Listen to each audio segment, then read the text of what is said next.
hosted by Airtel.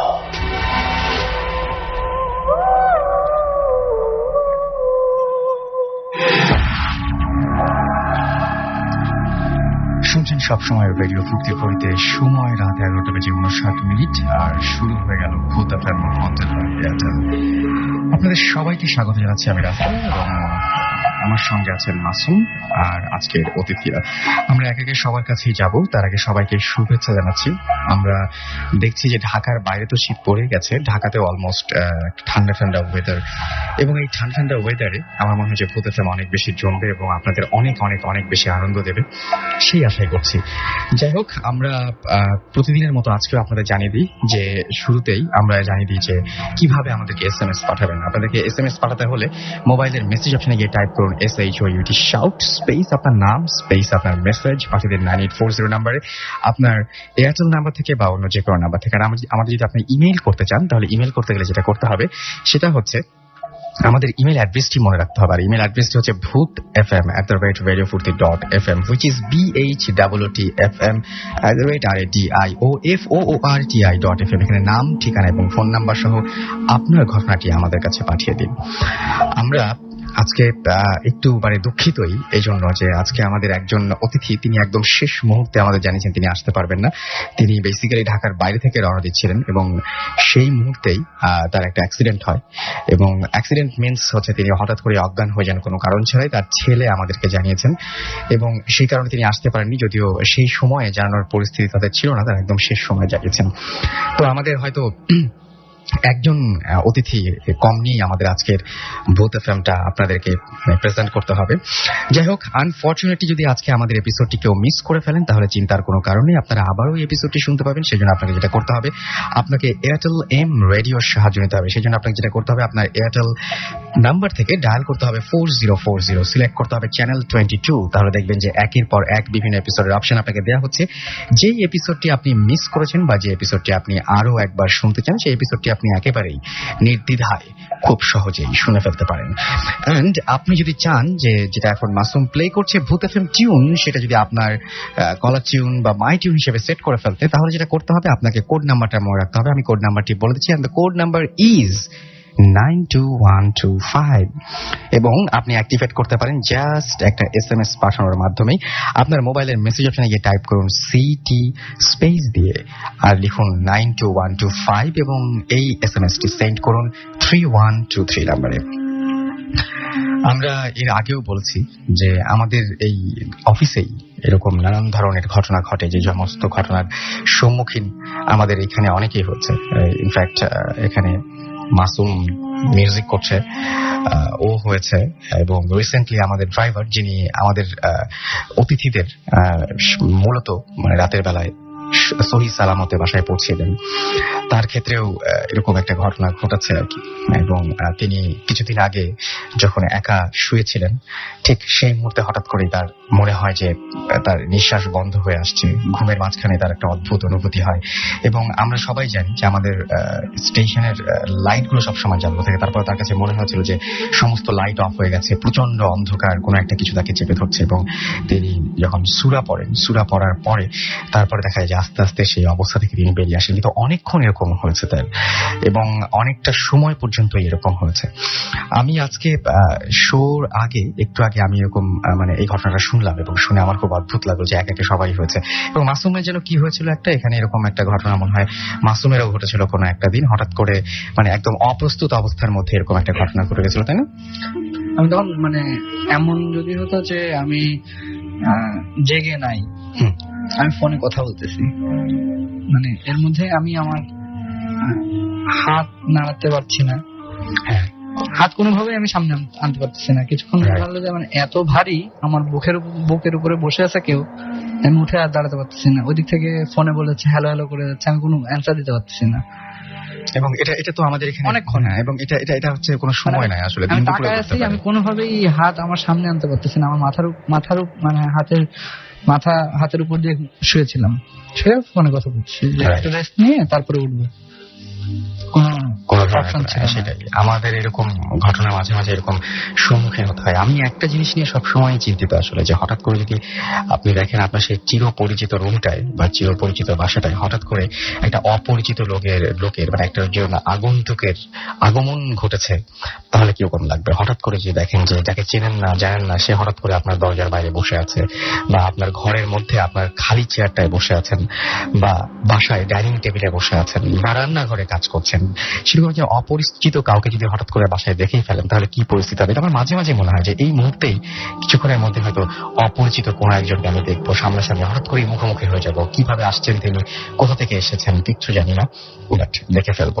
তো যাই হোক, আমরা অনেকক্ষণ ধরেই আমাদের নিজেদের কথা বলছি। এখন যেটা হবে সেটা হচ্ছে যে আমাদের অতিথিদের কথা আমাদের বলতে হবে। তার আগে আমি কিছু SMS পড়ে ফেলতে চাই। আমাকে মাইশা মোহাম্মদপুর থেকে SMS করেছেন এবং তিনি বলছেন যে ভূত FM-এ ফার্স্ট তিনি SMS করছেন এবং তিনি আম্মুকে পাশে নিয়ে লাইট অফ করে তিনি শুনছেন, এবং সেটা সেই জন্য হয়তো সাহসটা একটু বেড়ে গেছে যে আম্মুর সাথে আছেন। কাউসার আমাদেরকে SMS করেছেন পুলিশ লাইন ময়মনসিংহ থেকে, এবং আমাদেরকে SMS, আচ্ছা তিনি বলছেন যে ভূত এফএম কে তিনি অনেক পছন্দ করেন, এবং আচ্ছা ভূতরা কি লাভ করে তাই তিনি জানতে চাইছেন। ভূতরা কি লাভ করে, এটা খুবই গুরুত্বপূর্ণ একটা কোয়েশ্চেন করেছেন আপনি। এই চিন্তা আপনার মাথায় কিভাবে আসলো যে ভূতরা কি লাভ করে? ভূতরা মনে হয় সবচেয়ে বেশি পছন্দ করে আমার ধারণা যে ভয় দেখাতে, না হলে এত মানুষ ভয় পায় কেন? শম্পা আমাকে লিখেছেন যে আমার কাছে অনেক সুন্দর সুন্দর ঘটনা আছে এবং সবগুলো ঘটনায় রিয়েল। আচ্ছা, আপনি যেটা করবেন সেটা হচ্ছে ভূতfm@radiofurti.fm এই অ্যাড্রেসে আপনি আপনার নাম, ঠিকানা এবং ফোন নাম্বার সহ আপনার ঘটনাটি পাঠিয়ে দিন, অথবা সেই ঘটনাটি আপনি রেকর্ড করে ফেলুন এবং সেই অডিও ক্লিপটি আমাদের পাঠিয়ে দিন। নোবেল এবং নাফিস আমাদের SMS করেছেন এবং তারা নাকি ভুতুরে বাড়িতে বসে ভূত এফএম শুনছেন। আপনাদের তো ভূত এফএম শোনার কোনো দরকারই নাই, ভুতুরে বাড়িতে এমনিতেই আপনাদের অনেক কিছু করবে। মেহেদি আমাদের নাটোর থেকে লিখেছেন যে আজকের স্টোরিগুলো খুব ভালো। ও মাই গড, তাহলে তো আমি এরকম SMS পেলে আমি আসলে বুঝবোই না যে ভূত এফএম কোন দিকে যাচ্ছে, ভবিষ্যৎ কি। রিয়াজ আমাদের SMS করেছেন ক্যান্টনমেন্ট থেকে, এবং আমাদেরকে SMS করেছেন আজিজ রংপুর থেকে, আমাদেরকে শুভ SMS করেছেন ময়মনসিংহ থেকে, রবি আমাদের গাজীপুর থেকে SMS করেছেন, তিনি একটা অভিযোগ করেছেন যে SMS পড়া হয় না। আলম আমাদের SMS করেছেন শরীফ খুলনা থেকে, এছাড়াও নাজমা আমাদের SMS করেছেন শিবলু পুরান ঢাকা থেকে। আচ্ছা, আর মিঠুন আমাদের SMS করেছেন লোপা SMS করেছেন আমাদেরকে রুমন, তারা দুই ভাই লাইট অফ করে শুনছেন, অনেক সাহস, এবং দুই ভাই আছেন এটা একটা অবশ্য ভরসাও আছে এখানে। এছাড়া আমাদেরকে SMS করেছেন আরো অনেকে। আপনি যদি SMS পাঠাতে চান তাহলে মোবাইলের মেসেজ অপশনে গিয়ে টাইপ করুন SHOUT শাউট স্পেস আপনার নাম স্পেস আপনার মেসেজ, আর পাঠিয়ে দিন 9840 নাম্বারে, আপনার এয়ারটেল নাম্বার থেকে বা অন্য যে কোনো নাম্বার থেকে। আমরা এখন পরবর্তী ঘটনায় যাব, এবং আমাদের কাছে যে ঘটনাটি রয়েছে, অনেকে আমরা বলি যে স্টুডিওতে এসে ঘটনা শেয়ার করতে পারেন না, তবে আমি চাইবো যারা বিশেষ করে ঢাকায় থাকেন তারা একটু চেষ্টা করবেন যে স্টুডিওতে এসে আসলে অনেক বিষয় নিয়ে তখন কথা বলা যায়, এবং যেটা লিখে অনেক সময় প্রকাশ করা সম্ভব হয় না। অনেক লেখায় এমনিতেই আমরা পড়তে পারি না, কারণ লেখার মধ্যে অনেক প্রশ্ন থাকে যে আসলে এটা কিভাবে ঘটলো। তো সবচাইতে ভালো হয় যদি আপনি আসেন। তারপরেও আমি যে ঘটনাটি পাঠিয়েছেন ঢাকা থেকে আমাদের একজন লিসেনার পাঠিয়েছেন, এবং তার ঘটনাটি আমি পড়ছি। তিনি লিখেছেন যে আমার নাম নাহিদ হোসেন শিহাব, আমি মোহাম্মদপুরে থাকি। যদিও ভূত এফএম এর নিয়মিত শ্রোতা, তবুও কেন জানি ঘটনা পাঠাতে অনেক দেরি করলাম। ভেবেছিলাম পাঠাবোই না, কিন্তু পরে মনে হলো ঘটনাটা সবার সাথে শেয়ার করলে হয়তো আমার মনের মধ্যে চেপে রাখা ভীতিটা কিছুটা হলেও কমবে। যাই হোক, ঘটনা এই বছরের জুলাই মাসের। আমি সহ আমার দুজন বন্ধু, মোট 3 জন মোহাম্মদপুর বাস স্ট্যান্ডের পাশে একটা বাড়ির নিচতলায় একটা ফ্ল্যাটে থাকতাম। আমরা 3 জনই যে কোনো বিষয়ে একটু বেশি ভয় পেতাম, বলতে পারেন আমরা খুবই ভীতু। আমরা যে বাড়িতে থাকতাম সেটা বাহির থেকে দেখতে নতুন মনে হলেও ভেতরের ইনফ্রাস্ট্রাকচার দেখলে বোঝা যায় বাড়িটা পুরাতন। আমরা ঘটনাটা যেহেতু আমাদের রুমকে নিয়েই, তাই রুমের একটু বর্ণনা দেই। আমরা যে রুমটাতে থাকতাম সে রুমটা অনেক বড়। রুমের ছিল অ্যাটাচ বাথরুম এবং একটি বারান্দাটা একটু লম্বা। বাথরুমে যেতে হলে আমাদের বারান্দা দিয়ে যেতে হয়, কারণ বাথরুমটা ছিল বারান্দার একদম শেষ প্রান্তে। রুমে ঢোকার দরজা এবং বারান্দায় যাওয়ার দরজা একদম বরাবর। প্রথম থেকেই ওই বাসায় কিছু অদ্ভুত ঘটনা ঘটতো, যেমন প্রায় সময়ই আমাদের রুমের দরজা হঠাৎ জোরে খুলে যেত আর দেয়ালের সাথে বাড়ি খেয়ে প্রচন্ড আওয়াজ হতো। প্রায় সময়ই দরজার খিল হঠাৎ করে পড়ে যেত। এসব ঘটনা আমরা কিছুই মনে করতাম না, বরং একজন আরেকজনকে ভয় দেখাতাম। কিন্তু পরে বুঝতে পারি আসলেই ওই বাসায় কিছু সমস্যা আছে। প্রায় রাতেই পাশের রুম থেকে মানুষের হাঁটার আওয়াজ আসতো। মনে হতো কেউ একজন জুতো পরে মেঝেতে ঘষে ঘষে হাঁটছে। এই আওয়াজ দিন দিন বেড়েই চলছিল। কয়েকদিন পর একটা অদ্ভুত ঘটনা ঘটলো। রাত 1টার দিকে আমি ঘুমিয়ে পড়ার কিছুক্ষণ পরেই হঠাৎ বাথরুমের ট্যাপ দিয়ে প্রচুর শব্দ করে পানি পড়তে লাগলো। এটা খুবই অদ্ভুত ঘটনা, কারণ আমাদের বাসায় সন্ধ্যা 7টার পর কখনোই পানি আসে না। আমরা সাহস করে বাথরুমে যাই। বাথরুমের দরজাটা খুলতেই পানি পড়ার শব্দটা হঠাৎ বন্ধ হয়ে যায়। এমনকি বালতিও সন্ধ্যার পরে যেমন খালি ছিল তেমনি খালি। এরই মাঝে নতুন একটা ভয় যোগ দিল, আর তা হলো মাঝে মাঝে রাতে প্রচন্ড আতর গোলাপ জলের গন্ধে পুরো রুম ছেয়ে যেত। মনে হতো একটা লাশ আমাদের রুমে আছে, অথচ আমরা দেখছি না। এক রাতে এই গন্ধ বেশি পাওয়ায় আমরা সাথে সাথে বাসার ম্যানেজারের কাছে যাই এবং রুম ছেড়ে দেব বলে আসি। পরে অনেক খোঁজাখুঁজির পর একটা বাসাও পেয়ে যাই। মাসের 24 তারিখ ছিল, তাই মাস শেষ না হওয়া পর্যন্ত এই 1 সপ্তাহ আমাদের পুরাতন বাসাতেই থাকতে হয়েছিল। আর ওই সময় আমাদের সাথে ঘটনা ঘটে। সেদিন ছিল 26 তারিখ রাত। আমরা 3 জন সেমিস্টার ফাইনালের প্রস্তুতি নিচ্ছিলাম। রাত 2টার দিকে আমার ফ্রেন্ডরা ঘুমিয়ে পড়লো, কিন্তু আমি পড়ছিলাম। আনুমানিক রাত 3টার দিকে আমি বই গুছিয়ে রেখে বাথরুমে যাই। বাথরুমের দরজা খুলতেই আমি যা দেখলাম তা কল্পনারও অতীত। আমি দেখছি তা আসলে লিখে বা মুখে বলে অন্য কাউকে ঘটনার ভয়াবহতা বোঝানো যাবে না।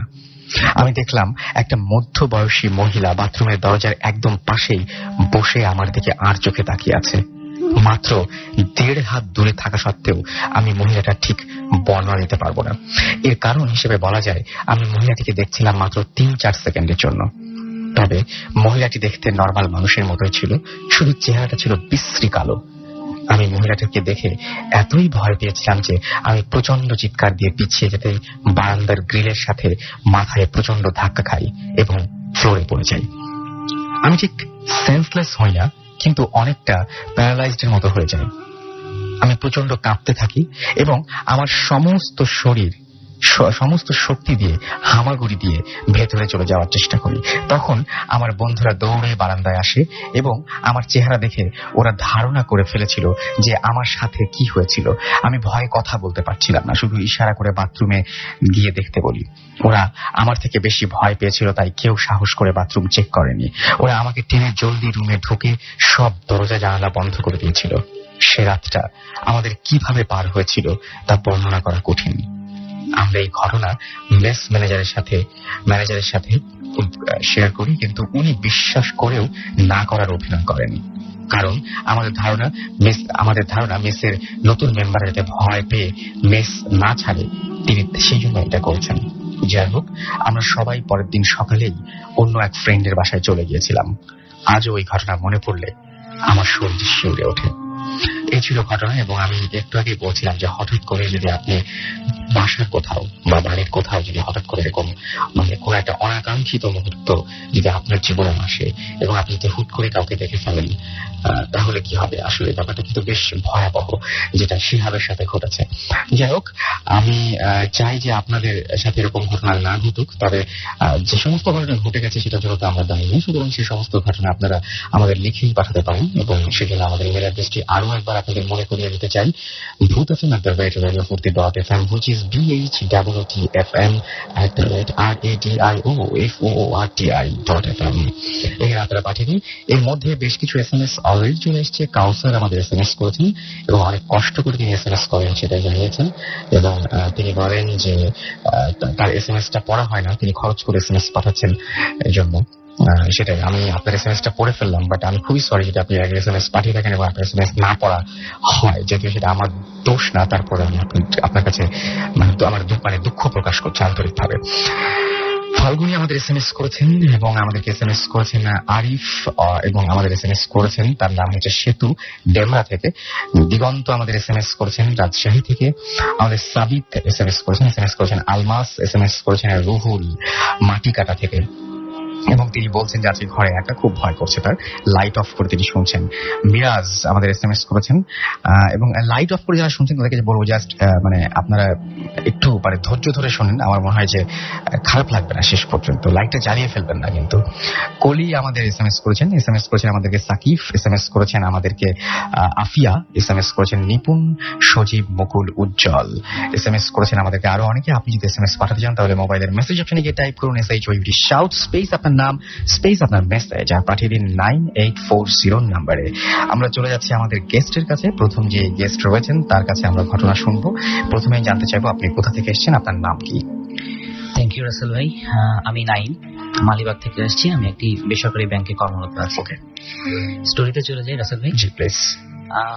এই স্টোরিটা আমার এক কাজিনের ফ্রেন্ডের বাসার ঘটনা। ওনার বাসা মোহাম্মদপুরে। আমি কোন রাস্তা কিছু বলছি না। তো যে ভাইয়ার সাথে ঘটনা, উনি বহু বছর দেশের বাইরে ছিলেন। তো দেশে ফেরার পরে উনি ওনার শ্বশুর বাড়িতে দুটো ফ্ল্যাট একসাথে করে রিনোভেট করে উনি ওই ফ্ল্যাটে থাকা শুরু করেন। উনি, ওনার ওয়াইফ, ওনার একটা বাচ্চা। তো বাসার ডিজাইনটা এরকম ছিল যে একটা পোর্শনে ছিল ওনাদের বেডরুম, ডাইনিং ইত্যাদি, আর একটা পোর্শনে ছিল ড্রয়িং রুম এবং একটা গেস্ট রুম। তো বিভিন্ন পারপাসে গেস্টরা আসতেন এবং ওনাদেরকে গেস্ট রুমেই থাকতে দেওয়া হতো ন্যাচারালি। তো প্রথম দিক থেকে একটা সমস্যা লক্ষ্য করতেন ওনারা, যে গেস্টরা আসতেন, রুমে থাকতেন, একদিন বা দুদিন, এর বেশি আর কেউ থাকতে চাইতেন না। কোনো কারণে কাজ থাকা সত্ত্বেও ওনারা চলে যেতেন। তো কয়েকজনকে জিজ্ঞেসও করেছেন যে সমস্যা কি, কেন চলে যাচ্ছেন। একজন একটু খালি জানিয়েছিলেন যে ওনার ওই রাতে ওই ঘরটাতে থাকতে খুব অস্বস্তি লাগে, মানে কিছু একটা কারণে উনি ঘুমাতে পারেন না বা ওনার কোনো একটা সমস্যা হয়, উনি এই জন্য ওই রুমে থাকতে চান না। সো এরকম আরো 2-1 হলো। ব্যাপারটা ভাইয়ের কাছে একটু embarrassing, at the same time একটু উনি চিন্তা করতেন যে এটা কেন ঘটতেছে, প্রপার কোনো এক্সপ্লেনেশন পাওয়া যাচ্ছে না। তো একবার হলো কি, ভাইয়ার এক ভাতিজি গ্রাম থেকে দেশে আসলেন। তিনি কিছুদিন থাকবেন, কয়েকটা পরীক্ষা দিবেন। সো বেশ কয়েকদিনের প্রোগ্রাম। উনি ওই গেস্ট রুমে ওনাকে থাকতে দেওয়া হয়েছে। তো দুরাত মোটামুটি ভালো কেটেছে, তেমন কিছু হয়নি। থার্ড রাতে আনুমানিক তখন রাত 2:30 কি 3টা বাজে, ভাইয়াদের বেডরুমের দরজায় সজোরে করাঘাত। কেউ একজন খুব জোরে জোরে দরজায় কিল দিচ্ছে এবং নাম ধরে ডাকছে ভাইয়াকে চাচা চাচা করে দরজা খোলার জন্য। তো এটি ভাতিজির গলা। ভাইয়া ঘুম থেকে ধরফর করে উঠে গিয়ে দরজা খুললেন। দেখেন যে বাইরে ওনার ভাতিজি মানে প্রায় ভয়ে ফ্যাকাশে হয়ে দাঁড়িয়ে আছেন এবং উনি ভয় কাঁপছেন রীতিমতো। তো ওনাকে ঘরে এনে বসানো হলো। জানতে চাওয়া হলো যে কি হয়েছে। যা বর্ণনা দিল তা ওনাদের সবার কাছেই শকিং। মেয়েটি বলল যে ওর রাতে পড়া শেষ করে শুয়ে পড়েছিল এবং ওর ঘুম চলে এসেছিল। ঘুমের মধ্যেই সে হঠাৎ ফিল করলো যে তার নিঃশ্বাস বন্ধ হয়ে আসতেছে, কিছু একটা তার মানে তাকে চেপে ধরতেছে। তার বুকের উপরটা খুব ভারী ভারী মনে হচ্ছে। তার চোখ খুলে যায়, ঘুম তো ভেঙে গিয়েছে। চোখ খুলে সে কিছু দেখতে পায় না, কিন্তু ফিল করে যে তার বুকের উপরে কিছু একটা চেপে বসে আছে এবং একটা হাত, লোমশ একটা হাতের মতন তার গলাটাকে চেপে ধরতেছে। তার গলার স্বর, নিঃশ্বাস সব বন্ধ হয়ে আসতেছে। উপায়ন্তু না দেখে সে কোন রকমে ঝটকা দিয়ে খাট থেকে উঠে যায় এবং দৌড়ে ভাইয়াদের রুমে চলে এসে ওনাদেরকে ডেকে তোলে। ওই রাত কোন রকম কাটলো। পরদিন ওই মেয়ে আর ওই বাড়িতে থাকলো না, সে চলে গেল অন্য জায়গায়। আর ব্যাপারটা নিয়ে এখন ভাইয়া খুব সিরিয়াসলি তখন চিন্তা ভাবনা শুরু করলেন। উনি ওনার এক মামা শরণাপন্ন হলেন। ওই মামা গ্রামে থাকতেন, বেশ পরহেজগার মানুষ এবং এই সমস্ত কিছু প্যারানরমাল ব্যাপার স্যাপার উনি বুঝতেন এবং কিছু সমাধানও ওনার জানা ছিল। তো ভাইয়ার কাছ থেকে ঘটনাটা শুনে উনি বললেন যে আমি আসবো তোমাদের বাসায়, এবং উনি আসলেন। প্রায় 3 দিনের মতন থাকলেন, উনি থেকে চলে গেলেন। যাবার আগে উনি ভাইয়াকে একটা কথা বলে গেলেন যে এই তোমার এই গেস্ট রুমে কিছুদিন কাউকে থাকতে দিও না রাতে, আর একটা কমলা রঙের শাড়ি কিনে তুমি এই ঘরে রেখে দিও। তো ভাইয়া, উনিও আর কিছু বলেন নাই, ভাইয়াও আর এর বেশি কিছু জিজ্ঞেস করে নাই, যেমনটা বলেছিলেন উনি একটা কমলা রঙের শাড়ি কিনে ওই ঘরে একটা আলমারি আছে, আলমারির উপরে ওটা রেখে দেয়। তো এরপরে বেশ কয়েকদিন কেটে যায়, ওই রুমে কেউ থাকতো না, শুধু দিনের বেলা রুমটা খুলে ঝাড়া মোছার জন্য ইয়ে করা হতো, পরে আবার আটকায় রাখা হইতো। তো প্রায় 2 সপ্তাহ পরের ঘটনা, ভাইয়ার শাশুড়ি ওই রুমে ওই দিন মাগরিবের নামাজ পড়ছিলেন। তো ওনার ফরজের অংশটুকু শেষ হয়েছে নামাজের, সালাম ফিরিয়ে বাম দিকে তাকাতেই উনি দেখেন যে বাম দিকে একটা 16-17 বছরের একটা মেয়ে দাঁড়িয়ে আছে, খুব পরিপাটি অবস্থা, সুন্দর সেজেগুজে আছে, পরনে খুব সুন্দর করে ওই একটা কমলা রঙের শাড়ি। তো চোখে চোখ পড়তেই মেয়েটা হাসি দিয়ে বলে উঠলো যে কাকিমা আসি, বলে মেয়েটা ঘর থেকে বের হয়ে গেল। তো কে এটা, কোথা থেকে আসলো, কোথায় গেল, খালামা তেমন কিছু বুঝে উঠতে পারলেন না। ওনার নামাজও বাকি ছিল, সো বাকি নামাজটুকু শেষ করে উনি ঘরের বাইরে এসে সবাইকে জিজ্ঞেস করতে থাকলেন যে মেয়েটা কোথায়, এই মাত্র এই ঘর থেকে একটা মেয়ে গেল। কিন্তু কেউ কোনো মেয়েকে যেতে দেখেনি। ইভেন ভাবি ওই গেস্ট রুমের বাইরে ড্রয়িং রুমে ছেলেকে খাওয়াচ্ছিলেন, অনেকক্ষণ ধরে তিনি ওই রুমে, উনি কাউকে ঘর থেকে বের হয়ে যেতে দেখেননি। তো ঘটনাটুকু শুনে উনি মোটামুটি, এবং শাড়ির ঘটনাটা, কমলা শাড়ির ব্যাপারটা বুঝতে পেরে উনি খালাম্মাকে আর কিছু বললেন না, উনি ওয়েট করলেন। রাতে যখন ভাইয়া আসলো বাসায়, উনি ভাইয়াকে পুরো ঘটনাটা বললেন যে মা এমন এমন দেখেছেন। ঘটনাটা শুনেই ভাইয়া ওনার ওই মামাকে ফোন দিলেন যে এরকম একটা ঘটনা ঘটেছে, একটা মেয়েকে দেখা গিয়েছে। তো মামা যেটা জানালেন যে উনি যে 3 রাত এখানে ছিলেন, উনি একটা জিনিস বুঝতে পেরেছেন যে এই রুমে একটা স্পিরিট আছে, সে এখানে অনেক দিন ধরে আছে এবং কারো থাকা এখানে সে পছন্দ করতেছে না। বাট তারপরেও মামা ওনার মতন কিছু তদবির শুরু করেন এবং যাতে সে এখান থেকে চলে যায়। এবং একটা পর্যায়ে গিয়ে মেয়েটা রাজিও হয়, সে এখান থেকে চলে যাবে, কিন্তু সে একটা আবদার করে যে একটা কমলা রঙের শাড়ি রেখে দিতে হবে। এতটুকুই খালি মামার জানা ছিল। মেয়েটা অল্প বয়সী, 16-17 বছর বয়সী হবে, এবং কে কোথা থেকে আসছে, কিভাবে এখানে আছে, এর বেশি আর কিছু উনি জানতেন না। সো এতটুকু মামা বললেন যে যেহেতু চলে যেতে দেখেছো, সো আশা করি আর সমস্যা হবে না। তো এখন মেয়েটা কে ছিল, কোথা থেকে এসেছিল, এটা জানার প্রচন্ড কৌতূহল ভাইয়ার মধ্যে জেগে উঠলো। ভাবিও এ ব্যাপারে কোনো ওনার আইডিয়া ছিল না। তো ভাইয়া ওনার শাশুড়িকে জিজ্ঞেস করলেন পুরো ব্যাপারটা। তো ওরকম না জানিয়ে উনি জিজ্ঞেস করলেন যে এই ফ্ল্যাটে আগে কারা থাকতো, কে কে থাকতো, কোনো দুর্ঘটনা ঘটেছিল কিনা কখনো।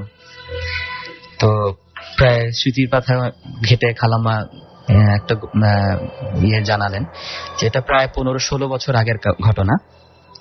এই ফ্ল্যাটেই ভাড়াটিয়া ছিলেন একটা হিন্দু ফ্যামিলি, ওনারা স্বামী স্ত্রী, ওনাদের 2 ছেলে মেয়ে। ওনাদের একটা মেয়ে ছিল 4-5 বছর বয়সী। তো এই বাড়িতেই থাকাকালীন কোনো একটা অজানা কোনো একটা রোগে ভুগে, খুব অল্প কিছুদিন রোগে ভুগেই মেয়েটা মারা যায়, এই বাড়িতেই মারা যায়। তো মেয়েটা মারা যাবার পরে কিছুদিন পরেই ওই ফ্যামিলি ওই বাসা থেকে চলে যায়। বাসাটা খালি হয়ে যাবার পর খালাম্মা আবার এটা ভাড়া দেওয়ার ইয়ে করেন, আবার নতুন ভাড়াটিয়া আসে। কিন্তু ওই ভাড়াটিয়া থেকে শুরু করে পরবর্তীতে আরো কয়েক দফা লোক ভাড়া নিয়েছে, কিন্তু কেউই বেশি দিন থাকতো না, চলে যেত। তো লাস্টলি খালাম্মা আর এই ফ্ল্যাটটা বেশি আর তেমন ভাড়াও দেন নাই, ওটা বন্ধই ছিল। এবং ভাইয়ারা আসার পরে এই 2টা ফ্ল্যাট একসাথে করে রিনোভেট করে ওনারাই থাকা শুরু করেন। সো এরপরে অবশ্য অনেক দিন কেটে গিয়েছে, এমন কিছু আর ঘটেনি, নর্মালি চলছে এখন সবকিছু। ওকে, থ্যাংক ইউ সো মাচ আপনার ঘটনার জন্য। আপনাকে অনেক অনেক ধন্যবাদ। আমরা এতক্ষণ ধরে একটা ঘটনা শুনলাম, এবং এরপরেও আরো বেশ কিছু ঘটনা রয়েছে আমার কাছে, এবং আরো গেস্ট রয়েছেন, এবং আমি দেখতে পাচ্ছি যে এর মধ্যে অনেক SMS চলে এসেছে। সোহাগ আমাদের SMS করেছেন বরিশাল থেকে। তিনি বলছেন যে ভূত FM, ভূতেরা কি শোনে? আমার কাছে আপনি আমাকে প্রশ্ন করেছেন, আমি উল্টে প্রশ্ন করি যে এই প্রশ্নটা করবে কে, যে ওনাদেরকে এই প্রশ্নটা করবে কে ওনাদেরকে, মানে আমি এখনো পর্যন্ত সেই সুযোগ ঘটেনি যে জিজ্ঞেস করবো যে আপনারা কি ভূত FM শোনেন। যদি কারোর সাথে দেখা হয়ে যায় প্লিজ জিজ্ঞেস করবেন। নোভা আমাদের SMS করেছেন এবং বলেছেন যে বলো তো কি করলে আমার টেক্সট পড়বা, আর কতগুলো টেক্সট দিব, ইত্যাদি ইত্যাদি।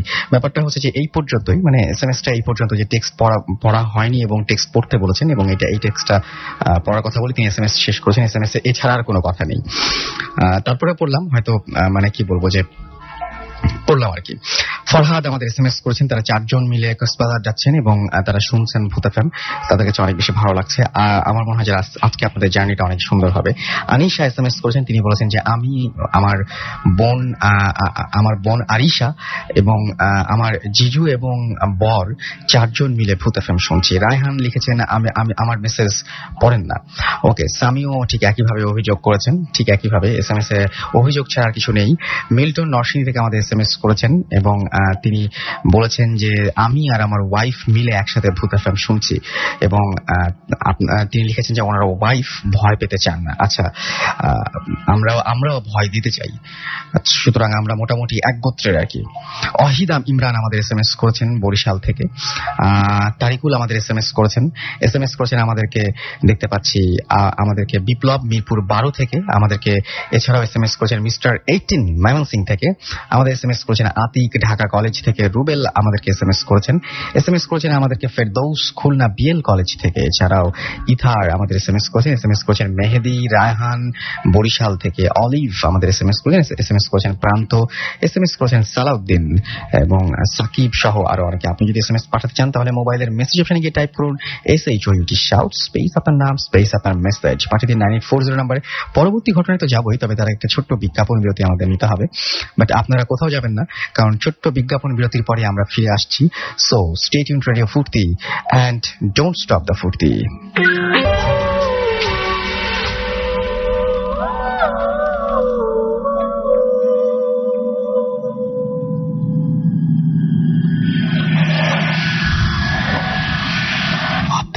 FM haunted by Airtel.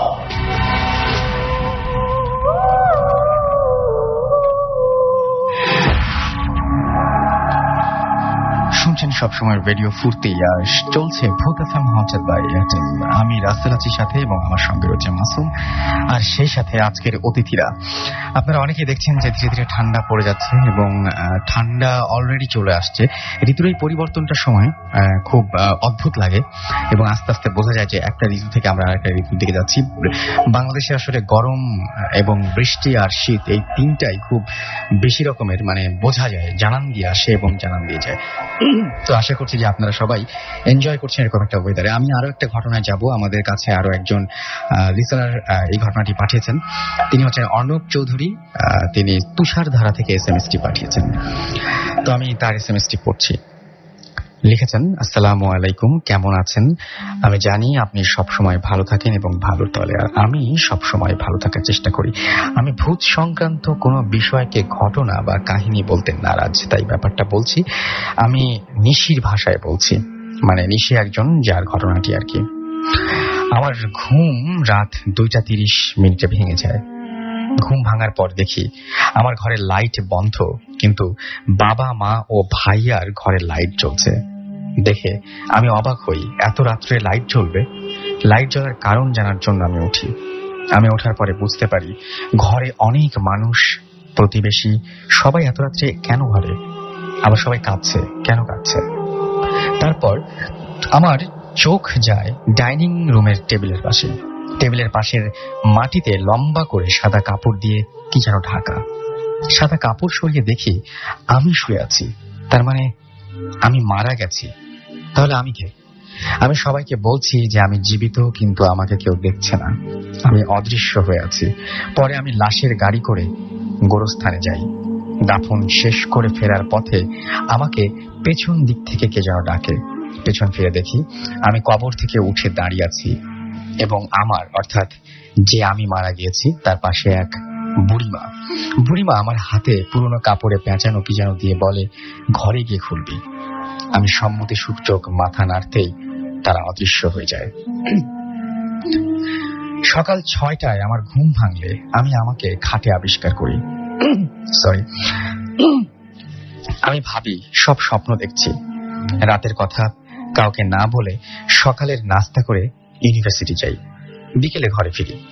রাতে ঘুমোতে যাওয়ার সময় বিছানার চাদর ঝাড়তে গিয়ে রাতের সেই বুড়িমার দেয়া পুরনো কাপড়ে পেঁচানো জিনিসটি পাই। জিনিসটা খুলতেই দেখি ভেতরে একটি হাড় এবং কিছু মাটি। এটা দেখে রাতের ঘটনা মনে পড়ে যায় এবং আমি জ্ঞান হারিয়ে ফেলি। জ্ঞান ফিরলে নিজেকে হাসপাতালে আবিষ্কার করি। তখন মা বলে কি হয়েছিল। আমি মাকে সেদিন কিছু বলিনি, এখনো মা জানে না। তোমরাই প্রথম জানলে। আমি পুরো একদিন অজ্ঞান ছিলাম। পরে ঘরে এসে আমি পুরো ঘর খুঁজে ফেলি, কিন্তু পুরনো কাপড়ে পেঁচানো সেই জিনিসটা আর পাই না। এটা কি স্বপ্ন নাকি অন্য কিছু? আমি পুরা 1 সপ্তাহ মার সাথে ঘুমিয়েছিলাম। আশা করছি আমার এই ঘটনাটি ভালো লাগবে। এই ছিল ঘটনা এবং আমি তার সেই ঘটনাটি পড়ে ফেলেছি। হ্যাঁ, আমাদের ভালো লেগেছে বলে আমরা পড়েছি। থ্যাংক ইউ আপনাকে ঘটনা পাঠানোর জন্য। রাফিদ আমাদের SMS করেছেন খিলগাঁও থেকে এবং তিনি বলেছেন তার প্রথম SMS এবং তিনি ভূত এফএমের চরম ফ্যান। এক্সট্রিম ভূত আমাদের SMS করেছেন এবং তিনি বলেছেন যে আজকের ঘটনাগুলো আশা করি চরম হবে। আমরাও ঠিক একই রকম আশা করছি। নীল বেরি রোড থেকে লিখেছেন অনেক ভয় লাগছে। আমি আর ফিরোজা একসাথে শুনছি এবং আমাদেরকে আরো SMS করেছেন দেখতে পাচ্ছি। ইমদাদুল রাজন শুক্রবার থেকে SMS করেছেন, রানা বাগেরহাট থেকে SMS করেছেন, হিমেল আমাদের SMS করেছেন, সজীব SMS করেছেন, দীপ্ত দাস সহ আরো অনেকে। আপনি যদি SMS করতে চান তাহলে মোবাইলের মেসেজ অপশনে গিয়ে টাইপ করুন SHOUT শাউট স্পেস আপনার নাম স্পেস আপনার মেসেজ পাঠিয়ে দিন 9840 নাম্বারে। আমরা চলে যাব পরবর্তী ঘটনায় আমাদের পরবর্তী গেস্টের কাছে। আপনি নামটা বলবেন। থ্যাংক ইউ রাসেল ভাইয়া। আমি মাহমুদুর রহমান রিঙ্কু, কুমিল্লা থেকে বলছি।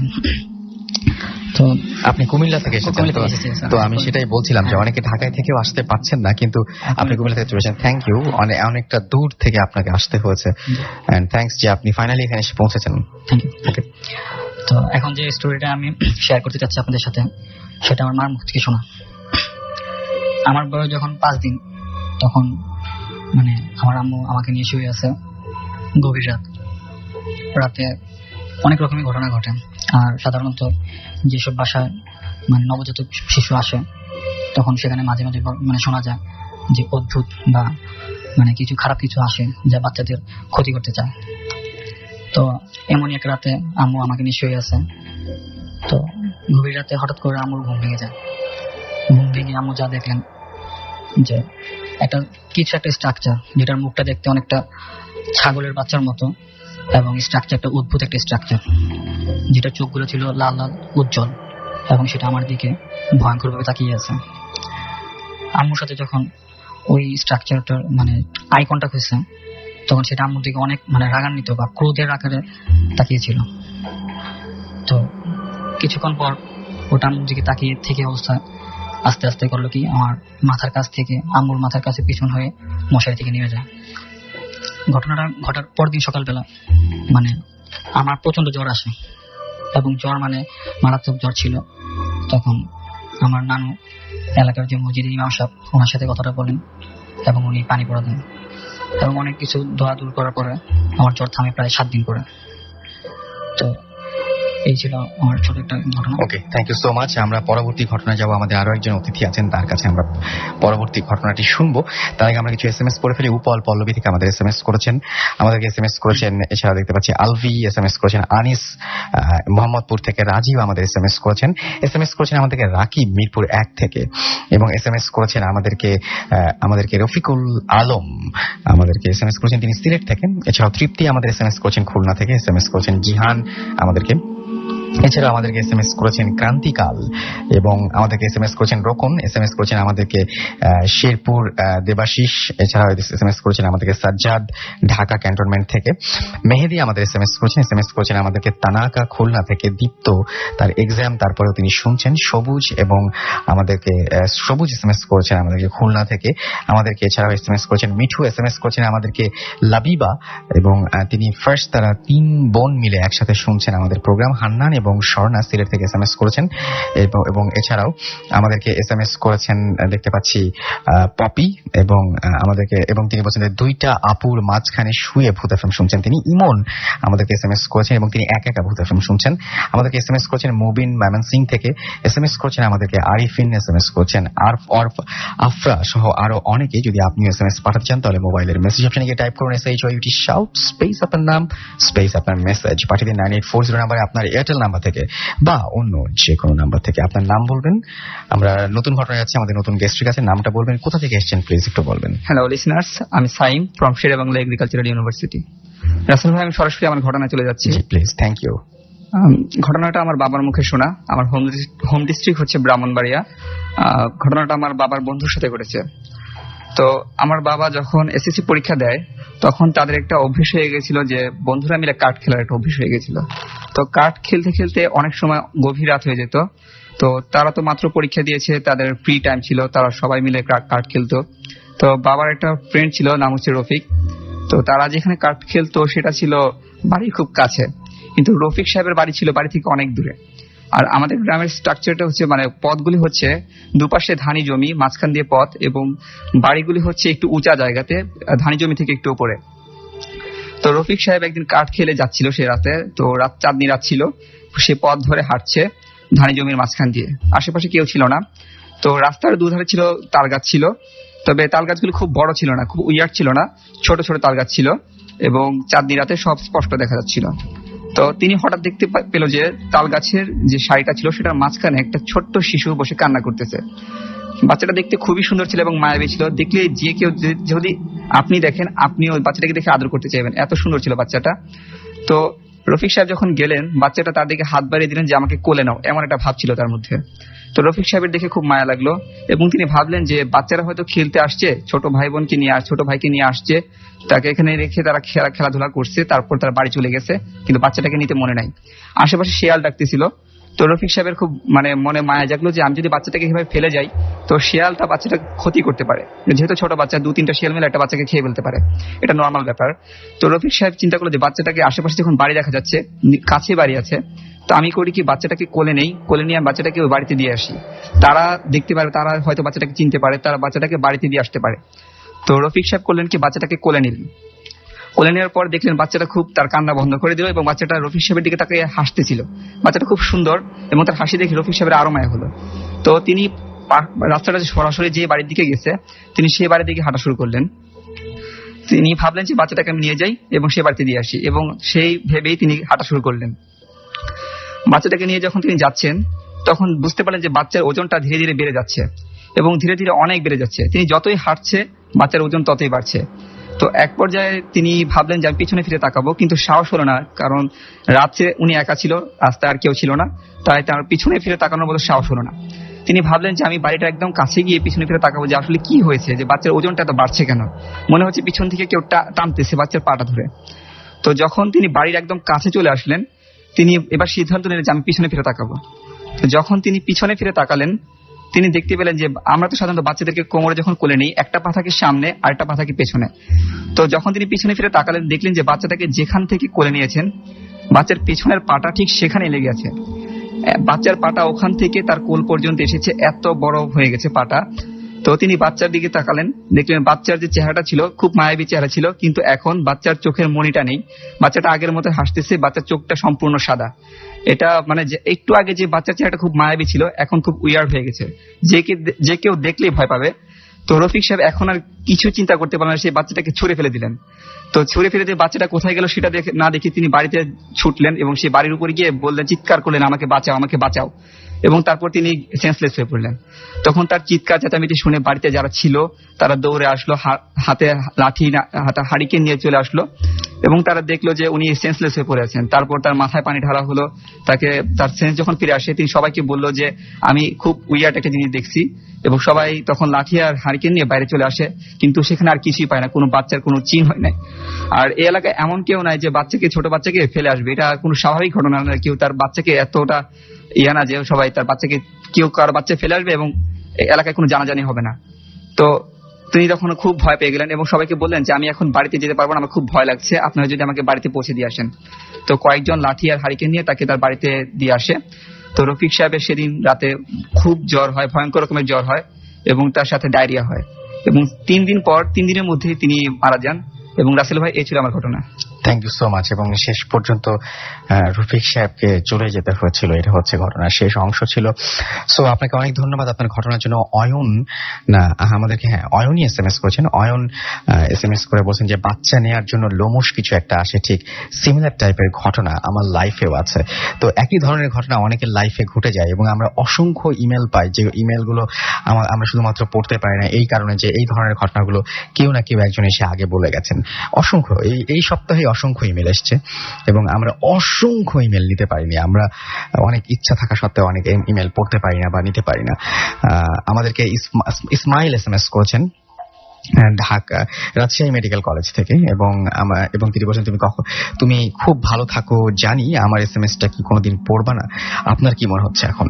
বিদ্যুৎ কৌশিক আমাদেরকে SMS করেছেন, বিদ্যুৎ কৌশিক, তানমি শামীম, এবং তারা বলছেন যে আমাদের বাথরুমে যদি এমন হয় তাহলে আমরা কি করতে পারি? আমি আপনাকে যদি 1000বারটা নিয়ম শিখাই যে আপনি এই করবেন ওই করবেন সেই করবেন, আপনি কিচ্ছু মনে রাখতে পারবেন না। যদি এরকম একটা পরিস্থিতির সৃষ্টি হয় তখন আমার কোনো কথা আপনার মনে থাকবে না। সুতরাং আপনি সৃষ্টিকর্তাকে স্মরণ করতে পারেন এবং সেই পরিস্থিতি মোকাবেলা করতে হবে একদম আপনার সেই মুহূর্তের চিন্তা থেকে। সুস্মি আমাদের SMS করেছেন সাভার থেকে এবং তিনি বলছেন সুস্মি, সাদিক, জেরিন তারা সবাই মিলে ভূত FM শুনছেন। নুসরাত আমাদের SMS করেছেন ঢাকা খিলগাঁও থেকে, লিখেছেন আজকের এপিসোডটি আমার ফার্স্ট এপিসোড, যা শুনছি আমি আর আমার ভাই একসাথে শুনছি। আমি অ্যাকচুয়ালি সব বিশ্বাস করতাম না, তারপর SMS-টি আর আসেনি। আসলে সত্যি কথা বলতে কি আপনার মানে কারোরই আসলে এই ভূত FM শোনাটা সবচাইতে বেশি এই জন্যই হয় যে সেটা হচ্ছে যে ভূত FM শুনে যে আনন্দটুকু পাবেন সেটাই আসলে সবচাইতে বড় কথা। এটাতে বিশ্বাস অবিশ্বাসের কোনো প্রশ্নই নেই। সুতরাং বিশ্বাস অবিশ্বাস এখনো করলে বা না করলে কোনো সমস্যা নেই, আপনি জাস্ট যদি এনজয় করেন তাহলেই চলবে। আচ্ছা, আমাদেরকে প্রীতু SMS করেছেন যে কখনোই আমার টেক্সট পড়া হয় না, আজকে কি পড়া হবে। মিতা আমাদের SMS করেছেন সাভার থেকে, আমি ভূত FM এর অনেক বড় একজন ফ্যান, লাইট অফ করে আমি দুই ভাগ্নে মিলে আমরা ভূত FM শুনছি। ফাহাদ ফার্মগেট থেকে SMS করেছেন আমাদেরকে এবং আমাদেরকে SMS করে তিনি জানিয়েছেন যে আজকের ভূত FM দারুণ লাগছে, আমরা 3 জন মিলে শুনছি। রাফিদ আমাদের SMS করে বলছেন আজকের ঘটনাগুলোর ভয় লাগছে না, আমি চাই ভূত FM আজকে আরো জমে উঠুক, আমি আর আমার মামা একসাথে শুনছি। মাহাদিয়া লিখেছেন এলিফ্যান্ট রোড থেকে, ভাইয়া আজকে প্রোগ্রামটা দারুণ লাগছে। সো এই ছিল SMS আপাতত, এবং আপনারা যদি SMS পাঠাতে চান তাহলে মোবাইলের মেসেজ অপশনে গিয়ে টাইপ করুন SHOUT শাউট, স্পেস আপনার নাম, স্পেস আপনার মেসেজ, পাঠিয়ে দিন 9840 নম্বরে। আমাদের দেশের বাইরে থেকেও অনেকে ঘটনা পাঠান এবং আমি খুব অবাক হয়েছি যে অনেকের বাংলাদেশের বাইরে যারা পড়াশোনা করেন তারা আমাদের যে সমস্ত গেস্টের ঘটনা ভালো লাগে তারা সেই সমস্ত গেস্টের ঘটনা অনেক তাদের বিদেশি বন্ধুদের অনুবাদ করে শোনান এবং তাদের কাছ থেকে অনেক ঘটনা শুনে নিয়ে আমাদেরকে পাঠান। তো এই যে ভূত FM'র সাথে আপনাদের সম্পর্কটা এই এতদিনে মানে মোটামুটি একদম আত্মিক সম্পর্কে দাঁড়িয়ে গেছে এবং আশা করছি যে আপনাদের এই সাপোর্ট যদি আমরা পাই তাহলে আমরা বহুদূর যেতে পারবো। আমি এই মুহূর্তে আরো একবার স্বার্থপরের মতো চাচ্ছি যে আমাদের ইমেল অ্যাড্রেসটা মনে করিয়ে দিতে, bhutfm@radiofurti.fm, which is bhutfm@radioforti.fm। আপনি যেখানেই থাকুন, পৃথিবীর যে কোনো জায়গাতে থাকুন, এবং আমার যেটা মনে হয় যে পৃথিবীর বাইরে থেকে থাকলেও সমস্যা নেই, যদি আপনি আমাদেরকে কানেক্ট করতে পারেন তাহলে আমাদের কোনো সমস্যা নেই। আমাদেরকে আপনার ঘটনাটি পাঠিয়ে দিন এবং ঘটনাটি পাঠাতে হলে আপনাকে ইমেল করতে হবে নাম, ঠিকানা এবং ফোন নাম্বার সহ। যাই হোক, আমরা দেশের বাইরে থাকেন এরকম একজন আমাদের লিসেনার প্লাস শুভাকাঙ্ক্ষী বলবো, তার ঘটনা আমরা শুনবো এবং সেই ঘটনাটাই আমি আপনাদেরকে শোনাচ্ছি। আশা করছি যে আপনাদের অনেক অনেক ভালো লাগবে সেই ঘটনাটি শুনে। চলুন আমরা শুনে আসি ঘটনাটি এবং আপনারা আশা করছি এনজয় করবেন এবং এই ঘটনার পরে আমরা আবারও ফিরে আসছি আপনাদের কাছে।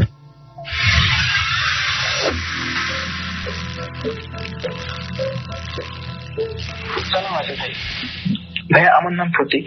আমি student of south regional east college in Ireland in the sector of hotel management and tourism. যেহেতু আমার পড়াশোনাটাই হচ্ছে আসলে হোটেলে, সেহেতু আমাকে ইউরোপের এক দেশ থেকে আরেক দেশে ঘুরে বেড়াতে হয় for gain some practical experience. ঠিক সেরকমই একটা এক্সপিরিয়েন্স থেকে খুবই রিসেন্টলি একান্তই আমার সাথে ঘটে যাওয়া খুব বিখ্যাত একটি ঘটনা আমি আপনাদের সাথে শেয়ার করতে যাচ্ছি। It was 26th of December and it was a Boxing Day in Ireland. Ireland একটি খুবই ছোট্ট একটি শহর, গ্রাম বলা চলে। আমি সহ আমার কলেজ থেকে 7-8 জন ফ্রেন্ড, সবাই আইরিশ ছিল, আমরা আমাদের ঘুরতে যাই। একটা স্টেজে আমাদের অনেক ক্ষুধা লেগে যায়, তো ওটা ছিল লাঞ্চ টাইম। আমরা একটা ইন্ডিয়ান রেস্টুরেন্টে লাঞ্চ করার জন্য প্রবেশ করি। কত দ্যাট ওয়াজ বক্সিং ডে। পুরো রেস্টুরেন্টে মানুষজন এত বেশি ভরা ছিল যে প্রতিটা টেবিল ছিল মানে কানে কানে ভরা কাস্টমার। খুব লাকি আমরা একটা টেবিল পেয়ে যাই 10 জনের, এবং আমাদের টেবিলের মধ্যে 2টো ব্ল্যাঙ্ক চেয়ার ছিল। We were 8 person. আর টেবিলটা ছিল 10 জনের। আমরা যখন সবাই লাঞ্চ নিয়ে ব্যস্ত ছিলাম, ঠিক 15 to 20 minutes later a stranger came there. লোকটি ছিল জন্মসূত্রে আইরিশ এবং লোকটির নাম ছিল রবার্ট। বলে নিচ্ছি, লোকটি দেখতে ভীষণ বিখ্যাত ছিল, মুখে ছিল খোঁচা খোঁচা দাড়ি আর গা থেকে বেরিয়েছিল বেশ দুর্গন্ধ, যদিও লোকটি ছিল যথেষ্ট পলাইট। লোকটি আমাদের কাছে এসে জাস্ট পারমিশন চাইলে, ক্যান আই সিট হিয়ার? আমরা পারমিশন দিয়ে দিয়েছেন, প্রবলেম নেই, দুটো চেয়ার খালি পড়ে আছে, বসুক। Yes you can.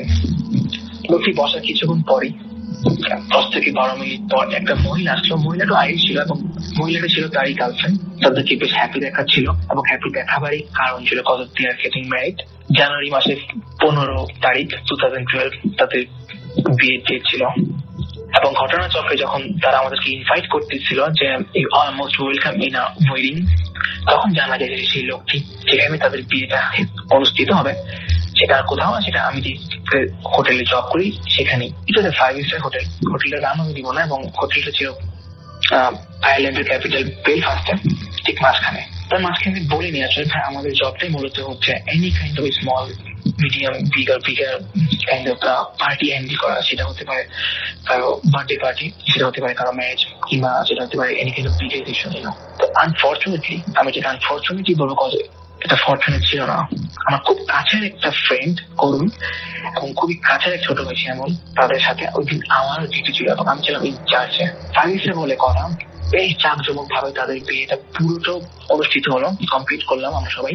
তো রবার্ট এত বেশি হ্যাপি হয়ে গিয়েছিল আমাদের সার্ভিসে যে সচরাচর যেটা করে মানুষ বিয়ে শেষে ফিস দেয় আমাদেরকে। তো রবার্ট আমাদেরকে 101 পাউন্ড 20 পেনি, আমি আবার রিপিট করতেছি, 101 পাউন্ড 20 পেনি, পয়সাকে এখানে পেনি বলে, আমাদেরকে টিপস হিসাবে আমার হাতে ছোট্ট একটি খামের মধ্যে দিয়ে দেয় যে তুমি তোমার গ্রুপদের সাথে শেয়ার করে নিও। ওকে, তারা আমাদের সার্ভিসে এত বেশি হ্যাপি ছিল যে decided that they will stay 4 and 5 days more in this hotel। ঠিক 4 দিন পর, বিয়ের ঠিক 4 দিন পর ঘটনা মোড় খাবে। এখন অ্যাজ ইউজুয়াল নর্মাল আমি ঘর থেকে বেরোই আমার জবের জন্য, এবং the time was 7 AM in the morning। হোটেলের বাইরে যেতে দেখি হোটেলের সামনে আসতে দেখেছি অনেক পুলিশের গাড়ি, এত পুলিশের গাড়ি, এত ক্রপ একসাথে ফার্স্ট দেখলাম। তাও এভরিডে কি সমস্যা, কি প্রবলেম? তো যেহেতু আমার জব ছিল আমাকে ঢুকতে হবে। হোটেলে ঢোকার সাথে সাথে আমাকে অফিসার আটকে ফেলে এবং আমার আইডেন্টিফিকেশন তারা দেখতে চায়। ঠিক কার্ডগুলির পাশে টেবিলে দেখেছি করুণ এবং শ্যামলকে, দুটো অফিসার আটকে রেখেছে এবং অনেক কাইন্ড অফ কোশ্চেন তাদের কাছে করা হচ্ছিল। মোটামুটি একটা অফিসার আসলো, আমার আইডি কার্ড আমি শো করলাম তাকে। সেটা কাজ করলো যে এখানে আমার ডিউটি কি, এখানে আমি কি করি, ব্লা ব্লা ব্লা। আমি আনসার করলাম যে আমার কাজ এটা, যে আমি এটা করে থাকি, আমি এটা ইনচার্জে থাকি। আমি তাকে কোশ্চেন করলাম যে আমার স্ট্রং, তার আবার করে আমাকে এটা আনসার দিল যে এটা মার্ডার কেস। শরীর লঙ্গলে দাঁড়িয়ে গেল, বাজে একটা এক্সপিরিয়েন্স ঘটবে আমাদের সাথে। তো আমরা সবাই এটার সাথে ইনডিরেক্টলি ইনভলভ ছিলাম। এবং মার্ডারটি আর কারোই না, সেই রবার্টের নীল ম্যারিজ যে ওয়াইফ ছিল, তারা লাভ ম্যারেজ করেছিল। কি বা কারা জন্য তাকে গলা কেটে, মানে জাস্ট মাথাটা পুরো বডি থেকে পুরো ছিন্ন বিচ্ছিন্ন করে কেটে তাকে মার্ডার করে। এবং একটা স্টেজে তারপরে আমার রবার্ট নিজেও আমাদের সেকেন্ড ফ্লোর একটা হিউজ যেটা বার ছিল, সেই বারের সামনে একটা লিফটে কোনায় সে নিজেকে নিজে গান দিয়ে শুট করে মেরে ফেলে এবং একটা সিসি ক্যামেরায় স্পষ্ট ভিডিও ফুটেজ ওঠে। ঠিক 2 দিন পর নানান তর্ক বিতর্ক কোশ্চেনের পর আমি নিজেকে ইনোসেন্ট প্রুভ করতে সক্ষম হই এবং আমি এত বেশি ভয় পেয়ে যাই যে আমি জবটা তৎক্ষণিক ছেড়ে দিই। আমি জবটি ছাড়ার ঠিক 7 দিন পর 1 উইক লেটার করুণ এবং শ্যামল তারাও জবটি ছেড়ে দেয়। তারপর আলহামদুলিল্লাহ বেশ ভালো দিন কাটাচ্ছিলাম। আমি Scotland, London, Wales, Berlin, Mexico, Paris, Spain সব জায়গাতে আমরা অনেক রকম পার্টি আমরা হ্যান্ডেল করি এবং আমরা 3 জন একই স্কোয়াডের মেম্বার ছিলাম, এখন আছি। আমরা সবসময় একসাথে থাকি। ঘটনার এই প্রান্তে লাস্ট পার্ট আমি এখন আপনাকে যে কথাটা বলতে যাচ্ছি সেটা হয়তো আমার খুব কাছের কিছু ফ্রেন্ডদের মতো আপনি বা আপনারা বিশ্বাস করবেন না, ট্রাস্ট করবেন না, বাট ইটস ড্যাম ট্রু। গতবের একান্ত এটা আমার সাথে ঘটে গেছে এবং করুণ এবং শ্যামলও সেখানে ছিল।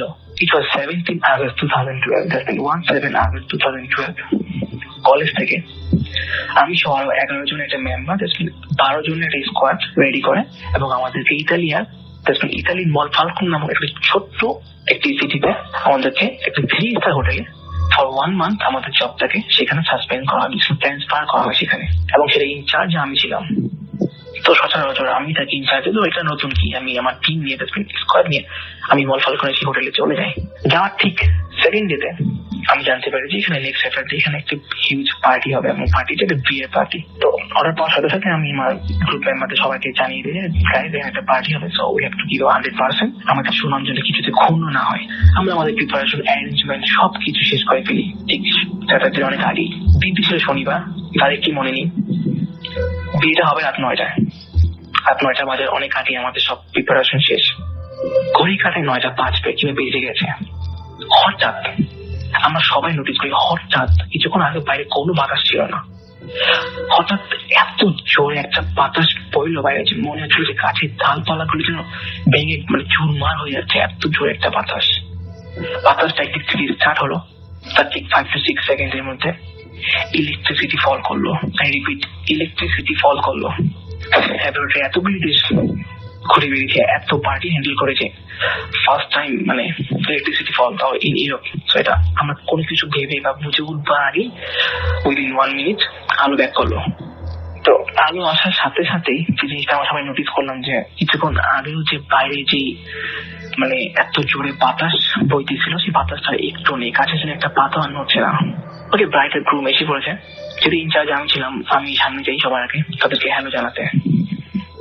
এখন আমি সেই মানে যেই লাইনটা আপনাকে বলতেছি, এটা একদমই সত্যি আমার মতো। কত সেখানে আমি দাঁড়ানো ছিলাম, আমি নিজে। বরের সেই আসনা কেউ ছিল না, ছিল রবার্ট, সে বিখ্যাত আইরিশ লোকটি যার মারা সে নিজে করেছিল, এবং কোনের জায়গায় ছিল তারই এক্স গার্লফ্রেন্ড প্লাস ওয়াইফ, যার গলা কেটে খেপা কারা মার্ডার করেছিল। ঠিক আগের মধ্যেই তার বাম হাতটা আমার দিকে এগিয়ে দেয় হ্যালো বলো হ্যান্ডশেক করার জন্য। কত হি ওয়াজ লেফট হ্যান্ডেড। আমার জাস্ট মানে তাকিয়ে পড়ে ঠান্ডা যে আমার কি দেখতেছি, আমরা মানে কি হচ্ছে, কিছুই বুঝতে পারতেছিলাম না যে মানে কি হচ্ছে আমাদের সাথে। এটা শরীরে সমস্ত শক্তি দিয়ে জন্য আর মানে আমি হ্যালোটা রিটার্ন করবো সেই শক্তিটা পাচ্ছিলাম না, যে আমি হ্যালো বলবো তাদেরকে। পিছন দিক থেকে শ্যামল আমার ছোট ভাই আমার কাঁধে যখন হাত দেয়, তখন আমি সাহস কিছুটা পাই এবং আমি হ্যালোটা বলি তাদেরকে। বাট আমার হ্যালোটা বুকের মধ্যে আটকে যাচ্ছিল, দুই ঠোঁটের মধ্যে। কিছুতেই নিজেকে বোঝাতে পারছিলাম না যে আমরা একজন আরেকজনকে যে তারা জেদ, তারা মেয়ে, তারা নেই আমাদের সামনে। কি হচ্ছে, কিভাবে হবে পসিবল, কিভাবে সম্ভব? তো যাই হোক, রেসপন্সিবিলিটি কাঁধে ছিল, সুতরাং আমাদেরকে পার্টিটা এনিহাউ শেষ করতে হবে। তো পুরোটা পার্টি আমরা without any kind of hesitation আমরা এটা ফিনিশ করি। যদি মনে ভয় ছিল, বাট আমরা ফিনিশ করি খুব সুন্দর মতো, ভালোভাবে। হয়তো আমরা সবাই ভুল দেখেছিলাম, একই নামে দুই ব্যক্তি ছিল, দেখতে একই রকম ছিল, সবকিছু ভুল ছিল ধরে নিলাম। বাট অবাক আমাদের তিনজনকে তখনই করে যখন রবার্ট আমাদেরকে খুশি হয়ে আফটার দ্য ওয়েডিং আমাদেরকে টিপস দেয় সেম ওয়েতে, সেম ভাবে একটা খামের মধ্যে, এবং সেই কোয়ান্টিটিটা ছিল 101 pound 20 Penney. I repeat, 101 pound 20 Penney. আগে বলে নিচ্ছি, ইউকে ব্যতীত ইউরোপের মধ্যে অন্য কোথাও পাউন্ড চলে না, আর ইতালিতে ইউরো চলে। ইতালি মলফালকোন নামক একটি গ্রাম, সেখানে তো পাউন্ড চলার প্রশ্নই আছে না। এবং পাউন্ডের পিছনে মানে নোটগুলোর পিছনে সব থেকে আমাদের যেটা শক করে এবং আমার মানে যেটা দেখে 100% যে না এটা রবার্টই, সেটা ছিল একটা ছোট্ট একটা চিটকোটের মধ্যে, এবং চিটকোটের ছিল 1 আঙ্গুলের মতো লম্বা। সেই চিটকোটের মধ্যে মোটা মানে বোল্ড আকৃতিতে ব্ল্যাক কালিতে লেখা ছিল, চিটকোটের আমার গায়ে লেখা ছিল যে thank you once again. Thank you once again লেখাটা দেখা মানে সাথে সাথে হাত থেকে খামটা পড়ে যায় উইথ মানি। আমরা কেউ সেই খামটা ধরার সাহস পেলে, এবং টাকাটা সেখানে পড়েছিল, আমার সেই টাকাটা উঠাইনি। তো তারপর আমরা যত তাড়াতাড়ি সম্ভব সেই পার্টি ফিনিশ করে আমার সাথে সাথে আমাদের রুমে ফিরে যাই। আমরা তিনজন ওই রাতে একই রুমে ছিলাম। কিসের ঘুম কিসের খাওয়া, মানে কিভাবে রাতটা আমরা ফিনিশ করবো সেই মানে টেনশন ছিল আমাদের। কেউ কারোর সাথে কোনো কথা বলিনি।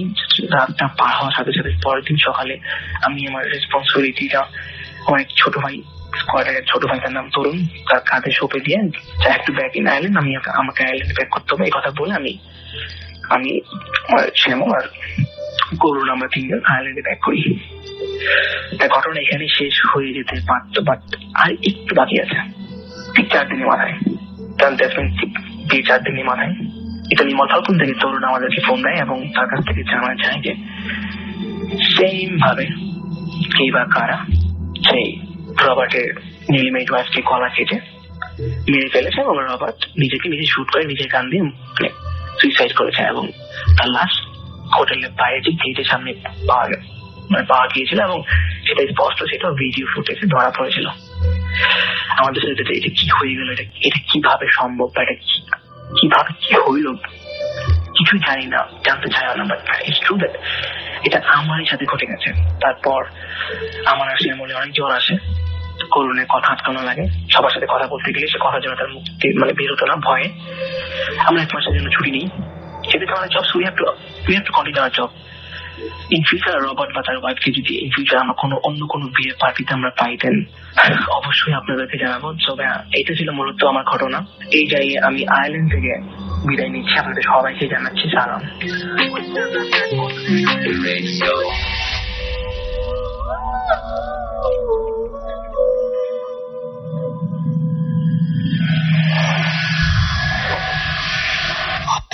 FM haunted by Airtel.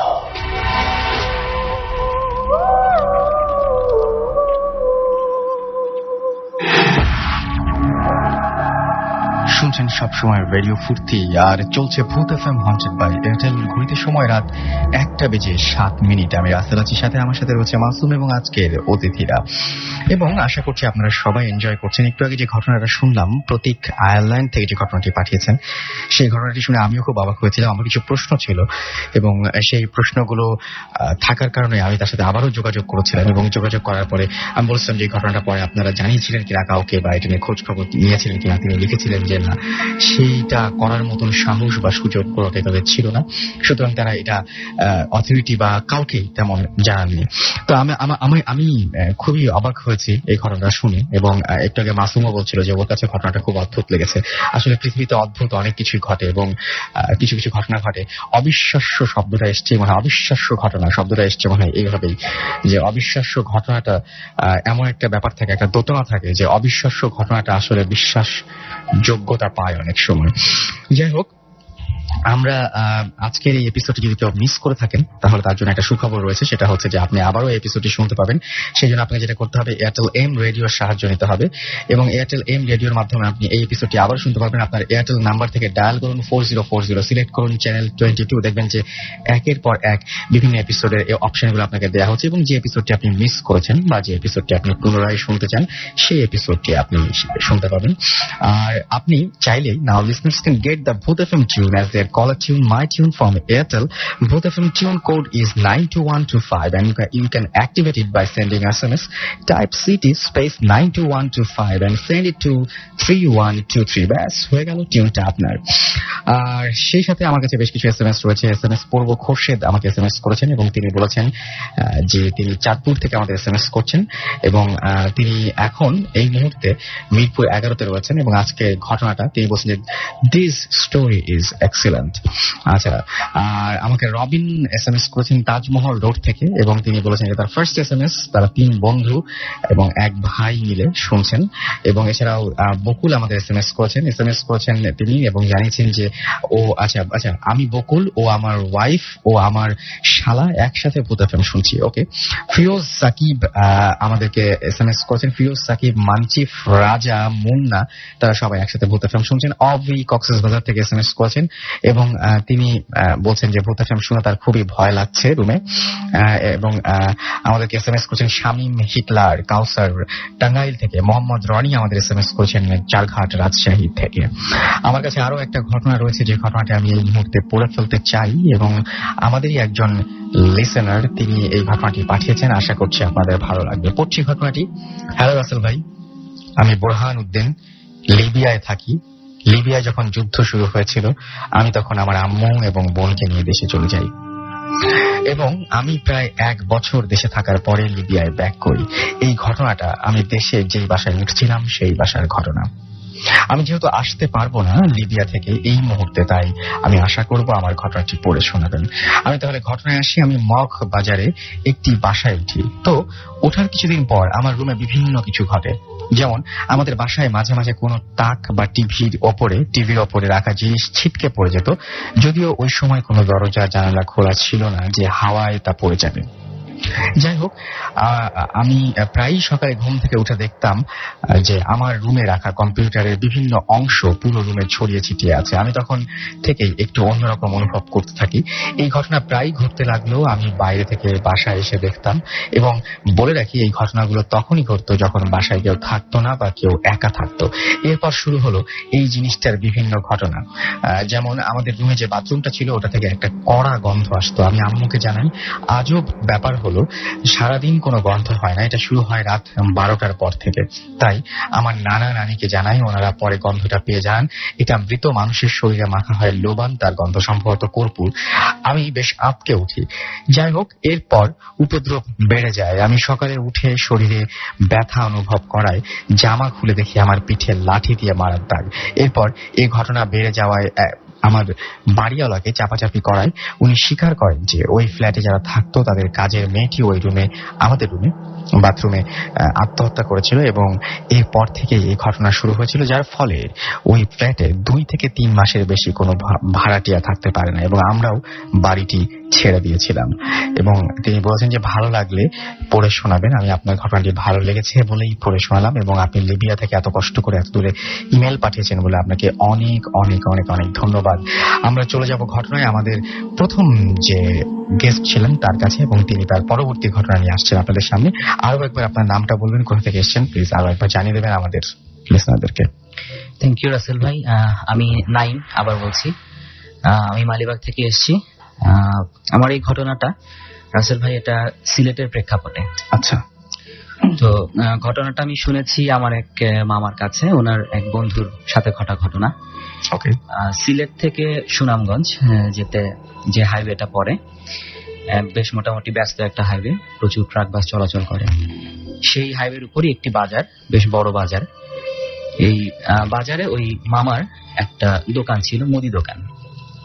বাজারটার অবস্থান ছিল সড়কের একটা পাশে, আর একটা পাশে ছিল, সড়কের ওপাশে ছিল ধান ক্ষেত এবং এরপরে লোকালয়। আচ্ছা। তো রাত হয়ে গেলে মোটামুটি বাজারটা নীরব হয়ে আসতো, খুব একটা বেশি ব্যস্ততা থাকতো না। খালি মাঝ বরাবর কিছু হোটেল থাকাতে ওই দিকটা একটু ব্যস্ত থাকতো। আর মামার দোকানটা ছিল বাজারের শেষের অংশের দিকে, তো সেই দিকে দোকানপাট সবই প্রায় বন্ধ হয়ে যেত এবং খুব নিরিবিলি হয়ে যেত।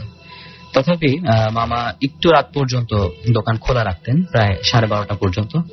এতে করে কিছু বিক্রি বাট্টা ওনার একটু বেশি হতো। তো একদিনের ঘটনা, দুপুর বিকাল থেকেই মামা একটু অস্বস্তি বোধ করতে থাকেন, ওনার একটু শরীর খারাপ লাগতে থাকে, জ্বর জ্বর বোধ করতে থাকে। উনি বাড়ি চলে যান, দোকান বন্ধ করে তাড়াতাড়ি বাড়ি চলে যান ওই সন্ধ্যার আগে। তো রাতে মামার প্রচন্ড জ্বর আসে এবং জ্বরে ভুগে উনি প্রায় 7-8 দিন উনি দোকানে যেতে পারেননি, দোকান খুলতে পারেননি, উনি বাড়িতেই ছিলেন। তো সুস্থ হয়ে উনি আবার দোকান শুরু করেন। তেমনই একটা দিনের কথা, রাত প্রায় তখন 12:15, দোকানে আর কেউ ছিল না, মামা একা দোকান বন্ধ করার প্রস্তুতি নিচ্ছেন। তো এমন সময় উনি লক্ষ্য করলেন দোকানের বাইরে একটা লোক দাঁড়িয়ে আছে। সে কখন এসছে মামা এটা খেয়াল করেননি, চুপচাপ দাঁড়িয়ে আছে। বর্ণনা দিলে লোকটার মাঝারি হাইটের, গালটা ভাঙা, গালে খোঁচা খোঁচা কাঁচা পাকা দাড়ি, চুল উস্কো খুস্কো, মানে বেশ একটু এবং চেহারার মধ্যে একটা একটু মলিন একটা ভাব। তো এমনি দাঁড়িয়ে আছে নিরীহ ইয়েতে। মামা জিজ্ঞেস করলেন, কি লাগবে আপনার? উনি জানালেন ওনার চিনি লাগবে। তো ওই দিন মামার দোকানে চিনি ছিল না। মামা জানালেন যে আমার দোকানে তো ভাই আজকে চিনি নেই। তো বলার সাথে সাথেই লোকটা উধাও হয়ে গেল। জাস্ট মামা বললেন সাথে সাথে চোখের পলকে উধাও হয়ে গেল। মামা একটু অবাক হলেন যে এত দ্রুত কোথা থেকে আসলো, আবার এত দ্রুত কোথায় চলে গেল লোকটা। বাট খুব একটা বেশি আমল দিলেন না। যা হোক, 2 দিন পর রাতের আবার আনুমানিক সে একই সময়ের দিকে আবার ওই লোকের আগমন দোকানে, এবং ওই দিনও মামা একা। এবার লোকটা ধনিয়া গুঁড়া চাইল আমার কাছে। মজার ব্যাপার হচ্ছে কি, ওই দিন ধনিয়া গুঁড়া ছিল না মামার দোকানে, এবং নাই যিনি যে ধনিয়া গুঁড়া চেয়েছেন সেটা নাই জানানোর সাথে সাথে আবার একই ফলাফল, লোকটা আবার উধাও হয়ে গেল চোখের পলকে। পরপর 2 দিন একই ঘটনা ঘটায়। মামা একটু অবাক হলেন এবার ব্যাপারটা নিয়ে, যে এটা তো অস্বাভাবিক লাগলো ওনার কাছে। উনি অপেক্ষা করতে থাকলেন যে আর আবার আসে কিনা, দেখি লোকটা কোথা থেকে আসে, কোথায় যায়, একটু ফলো করবেন ব্যাপারটা। তো ওনার অপেক্ষা প্রায় এরকম 2 দিন না, প্রায় 2 সপ্তাহ গড়িয়ে গেল, ওই লোকটার দেখা নেই। তো সপ্তাহ 2 পরের ঘটনা আবার, ওই দিন মামা এরকম আছেন দোকানে, রাত্রের ওরকম টাইমের দিকেই আবার ওই লোকটার আগমন। তো এবার মামা তাকে বললো যে এবার সে নিজেই জানতে চাইলো যে সরিষার তেল আছে কিনা। তো খুব কমন একটা পণ্য হওয়া সত্ত্বেও ওই দিনই শেষ হয়ে গিয়েছিল মামার দোকানের তেলটা, এবং পরদিনই আবার নিয়ে যাওয়ার কথা। তো মামা তাকে জানালো যে না, তার কাছে সরিষার তেল নাই। এটা বলেই উনিও দোকান থেকে বের হয়ে আসলেন যে দেখি লোকটা কোথায় যায়। এসে উনি কাউকে পেলেন না, ওনার জাস্ট দোকান থেকে বের হয়ে আসারই একটু দেরি হয়েছে, দ্যাটস ইট। বাট বের হয়ে এসে দেখতেছেন যে কেউ নাই, ডানে নাই, বামে নাই, সামনে নাই। এত দ্রুত একটা লোক কোথায় চলে যাবে, এটা খুব অবাক করার ব্যাপার। এবার মামা জিনিসটা একটু খুব সিরিয়াসলি চিন্তা করলেন যে পরপর 3 দিন একই ঘটনা, এই একই লোক আসতেছে, এমন একটা জিনিস চাচ্ছে যেটা অ্যাকচুয়ালি মানে ওদিন ওনার দোকানে নাই, এমন একটা জিনিস চাচ্ছে। তো মামা জিনিসটা এবার খুব সিরিয়াসলি নিলেন এবং উনি চিন্তা করেন যে এরপরে ব্যাপারটা উনি খুব মানে রিগোরাসলি উনি ফলো করবেন যে আর ঘটে কিনা এই জিনিসটা, এবং উনি খেয়ালও রাখতেন যে ওনার দোকানে কোন জিনিসটা কবে শেষ হয়ে যাচ্ছে, আবার এই ঘটনা ঘটে কিনা। কিন্তু এবার মনে হয় অপেক্ষার ইয়েটা একটু বেশি হলো, প্রায় 1 মাস। 1 মাস পরে স্বাভাবিক একটু ওনার ইয়েটাও একটু কমে গিয়েছিল, উনি অতটা একটু বেখেয়াল হয়ে গিয়েছিলেন এটার ব্যাপারে। রাত্রে তখন প্রায় 12:30 বাজে, উনি দোকানের হিসাব মিলাচ্ছেন। তো ওদিন ওনার মনে ছিল না, ওনার খেয়াল ছিল না, গোলাপ জল ছিল না ওদিন ওনার দোকানে। তো হিসাবের মধ্যেই উনি একটু হিসাবে মগ্নই আছেন। এমন সময় উনি আওয়াজ পেলেন দোকানের বাইরে একজনের কারো পায়ের আওয়াজ, যে এসে দাঁড়িয়েছে কেউ। ওনার একটু স্নায়ুগুলো একটু শক্ত হয়ে আসলো, উনি শুনলেন যে ওই একই কণ্ঠস্বর থেকে জিজ্ঞেস করলো যে ভাই গোলাপ জল আছে?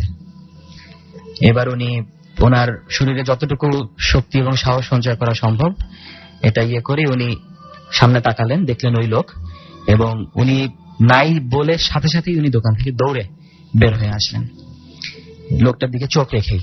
এবং যেটা উনি দেখলেন এটা অবিশ্বাস্য একটা ব্যাপার, যে মামা উনি যতটুকু দ্রুত বের হয়ে আসছেন বা দৌড়ে আসছেন তার থেকেও 2-3 গুণ গতিতে লোকটা রাস্তার এপার থেকে ওপারে একরকম ভেসে রাস্তা পার হয়ে ওপারে চলে গেল। এত দ্রুত একটা মানুষ মানে হেঁটে বা দৌড়ে যেতে পারে না, ভেসেই যেতে পারে। এবং ওপারে গিয়ে লোকটা একটু থামলো এবং পেছনে ফিরে মামার দিকে তাকালো, কিছুক্ষণ তাকিয়ে থাকলো এবং আস্তে আস্তে হাওয়ায় কেমন যেন মিলিয়ে গেল।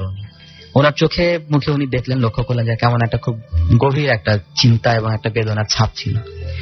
তো মামার হুঁশ ফিরে আসলো দূর থেকে লোকজন ডাকাডাকি করতেছে শুনে, যে উনি তখন দেখলেন যে উনি রাস্তার প্রায় মাঝামাঝি, মহাসড়কের মাঝামাঝি উনি দাঁড়িয়ে আছেন খালি পায়ে। তো উনি বাসায় মানে ওই দিন কোন রকম দোকান তাড়াতাড়ি বন্ধ করে উনি বাসায় চলে আসলেন। বাসায় এসে নামাজ পড়ে উনি শুয়ে পড়লেন এবং জাস্ট উনি ব্যাপারটা নিয়ে টোটাল শুরু থেকে এখন পর্যন্ত যা যা ঘটছে, কি ঘটতে পারে, তার সাথে এই সমস্ত ঘটনা ঘটার কি যোগসূত্র থাকতে পারে, এইগুলো উনি চিন্তা করতে থাকলেন।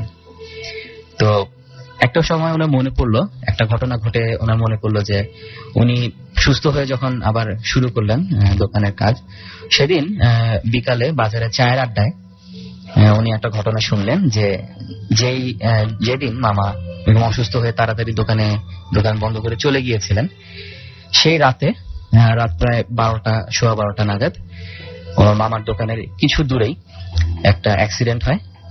এক পাশের বসতি থেকেই একজন পার হয়ে বাজারের দিকে আসছিলেন, উনি ট্রাকের চাকায় পিষ্ট হয়ে উনি মারা যান, স্পট ডেড। এবং পরে জানাজানি হয় যে উনি বাজারের দিকে আসছিলেন কিছু একটা কেনাকাটা করার জন্য। মামা মোটামুটি ব্যাপারটা 2-4 মিলাই নিলেন যে এটার সাথে ওনার যোগসূত্র থাকতে পারে। পরের দিনই উনি দোকানে সকালে একজনকে বসিয়ে রেখে উনি ওই লোকালয়ে গেলেন, ওই গ্রামে গেলেন এবং ওই বাড়িটা খুঁজে বের করলেন। তো যিনি মারা গিয়েছেন ওনার স্ত্রীকে পেলেন এবং বর্ণনা শুনে মামা পুরোপুরি বুঝতে পারলেন যে এই 4 দিন উনি যাকে দেখেছেন, যে ওনার দোকানে এসছে এই 4 দিন, এই মৃত ব্যক্তি সেই লোক। এবং ওনার পরিবারের কাছ থেকে জানতে পারলেন যে খুব হঠাৎ কিছু জরুরি প্রয়োজনীয় পড়ায় কেনাকাটার জন্যই উনি বাজারে যাচ্ছিলেন। তো মামা সরাসরি দায়ী না থাকলেও ব্যাপারটার কারণে উনি খুব গিল্টি ফিলিংসে ভোগা শুরু করেন যে লোকটা তার দোকান উদ্দেশ্য করেই আসছিল। সো কি করবেন কিছু করতে না পেরে উনি শেষমেশ চিন্তা করলেন যে যেই সদাইগুলা নেওয়ার জন্য উনি আসছিল এগুলো উনি ওনার পরিবারকে পৌঁছে দিবেন, এবং ওই অনুযায়ী উনি করলেন যে ওই 4টা সদাই এবং আরো কিছু আনুষঙ্গিক জিনিসপত্র নিয়ে উনি পরদিন ওই লোকের ফ্যামিলির কাছে গেলেন এবং তাকে জিনিসগুলা দিলেন। তারা দাম পরিশোধ করতে চাইলো, বাট উনি নিলেন না। তো মামাও এক্সপেক্ট করতে থাকলেন যে আর হয়তো বা এরকম এর পুনরাবৃত্তি ঘটবে না, ওই লোক হয়তো বা আর আসবে না। তো প্রায় দিন 10 কেটে গিয়েছে, তেমন কিছুই আর ঘটেনি।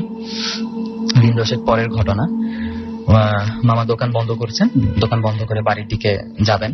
তো মামা জাস্ট দোকান বন্ধ করে ফিরেছেন, ফিরেই দেখেন যে ওই লোকটা দাঁড়িয়ে আছে, তবে এবার আর দোকানের সামনে না, সড়কের ওপারে রাস্তার পাশে গাছ আছে, সেই গাছের সাথেই করে পাশে দাঁড়িয়ে আছে লোকটা, এবং মামার দিকে স্থির হয়ে তাকিয়ে আছে। মামাও স্থির হয়ে গেলেন, তবে এবার ভয় পেলেন না। উনি লোকটার চেহারার দিকে তাকালেন, মনে হলো যে এবার একটা কেমন প্রশান্তির একটা ছাপ লোকটার চোখে মুখে। তো আস্তে আস্তে লোকটার ছায়াটা, ওই অবয়বটা আস্তে আস্তে রাস্তার ঢাল বেয়ে নিচের দিকে নেমে গেল ধান ক্ষেতের দিকে, এবং একটা সময় বাতাসে মিলিয়ে গেল এরকম। এরপরে প্রায় 1 বছরের মতন কেটে গিয়েছে, এই ঘটনার আর কোনো পুনরাবৃত্তি ঘটে নাই। ওকে, থ্যাংক ইউ সো মাচ আপনার এত চমৎকার একটা ঘটনার জন্য। আপনাকে অসংখ্য ধন্যবাদ। আমাদের কাছে বেশ কিছু SMS রয়েছে, আমরা SMS পড়তে চাই। অপূর্ব নারায়ণগঞ্জ থেকে লিখেছেন যে প্রতীক ভাইয়ার ঘটনাটা জোশ ছিল, এবং আমাদেরকে SMS করেছেন। মৈত্রী লিখেছেন যে আজ ভূত FM খুব ভালো লাগছে, একা শুয়ে শুয়ে শুনছি। রবিনসন আমাদের SMS করেছেন, ভাই আমরা 6 জন একসঙ্গে ভূত FM শুনছি। রোহিনা আমাদের SMS করেছেন, হাই রাসেল ভাইয়া, আপনি আসলেই SMS করলে পড়েন না, আপনি মনে হয় শুধু সেই SMS গুলো পড়েন যেগুলো আপনার ভালো লাগে না। SMS ভালো লাগে, এরকম ভালো লাগিয়ে বেছে পড়ার আসলে কোনো সুযোগ এখানে নেই। আপনার SMS-টি পড়া হচ্ছে, সুতরাং আপনার বোঝা উচিত সেটা। মহসিন রেজা আমাদের SMS করেছেন, এবং তিনি বলছেন যে প্রোগ্রামটা খুবই ভালো লাগছে, এবং তিনি বলছেন যে একা শুনছি, খুব ভয় লাগছে। সজীব নারায়ণগঞ্জ থেকে লিখেছেন, রাসেল ভাই আজকে আমি এবং সিমরান সিমরান দুজন মিলে ভূত FM শুনছি, ভালো লাগছে। রানা যশোর থেকে আমাদের SMS করেছেন, এবং তিনি বলছেন যে তারা 5 জন মিলে একসঙ্গে ভূত FM শুনছেন। শুভ ডুয়েট গাজীপুর থেকে SMS করেছেন, এবং তারা 3 ফ্রেন্ড মনির এবং সুজন ভূত FM শুনছেন, এবং তিনি বলছেন জমে উঠুক আজকের ভূত FM। শুভ্র, রাজু, তারা সবাই SMS করেছেন আমাদেরকে, এবং তারা পরীক্ষা দিতে যাচ্ছেন চট্টগ্রামে, অ্যাডমিশন টেস্ট দিতে যাচ্ছেন, এবং অ্যাডমিশন টেস্ট দিতে যাবার মুহূর্তে তারা ট্রেন থেকে আমাদের শুনছেন। ইমরান আমাদের SMS করেছেন আমাদেরকে চিটাগং থেকে, এবং তিনি বলছেন অনেকগুলো SMS করেছি, একটাও পড়েননি, এটা লাস্ট SMS, এবং তার বাড়ি হচ্ছে ফটিকছড়ি। তার কাছে কতগুলো ঘটনা আছে, তিনি সেটা পাঠাবেন। থ্যাংক ইউ, আপনি ঘটনা পাঠালে আমরা আসলে অনেক বেশি আনন্দিত হব। মুন আমাদেরকে লিখেছেন লাইট অফ করে ফার্স্ট ভূত FM শুনছেন এবং খুব এনজয় করছেন, থ্যাঙ্কস জানিয়েছেন তার ওয়াইফকে, যার জন্য তিনি এই ভয়ঙ্কর ঘটনাগুলো শুনতে পাচ্ছেন, অর্থাৎ সম্ভবত ওয়াইফ তাকে ভূত FM এর সন্ধান দিয়েছেন। তো আমাদের পক্ষ থেকে ওনাকে ধন্যবাদ জানাচ্ছি যে উনি আপনাকে এরকম জানিয়েছেন বলেই আমরা একটা নতুন লিসেনার পেয়েছি। যাই হোক, আমরা চলে যাব ঘটনায়, তবে তার আগে ছোট একটা বিজ্ঞাপন বিরতি আমাদের নিতে হবে, এবং বিজ্ঞাপন বিরতির পরে আমরা সঙ্গে সঙ্গে আবারও ফিরে আসবো। সো কোথাও যাবেন না, আমাদের সঙ্গেই থাকুন। স্টে টিউনড রেডিও ফুর্তি, এন্ড ডোন্ট স্টপ দ্য ফুর্তি।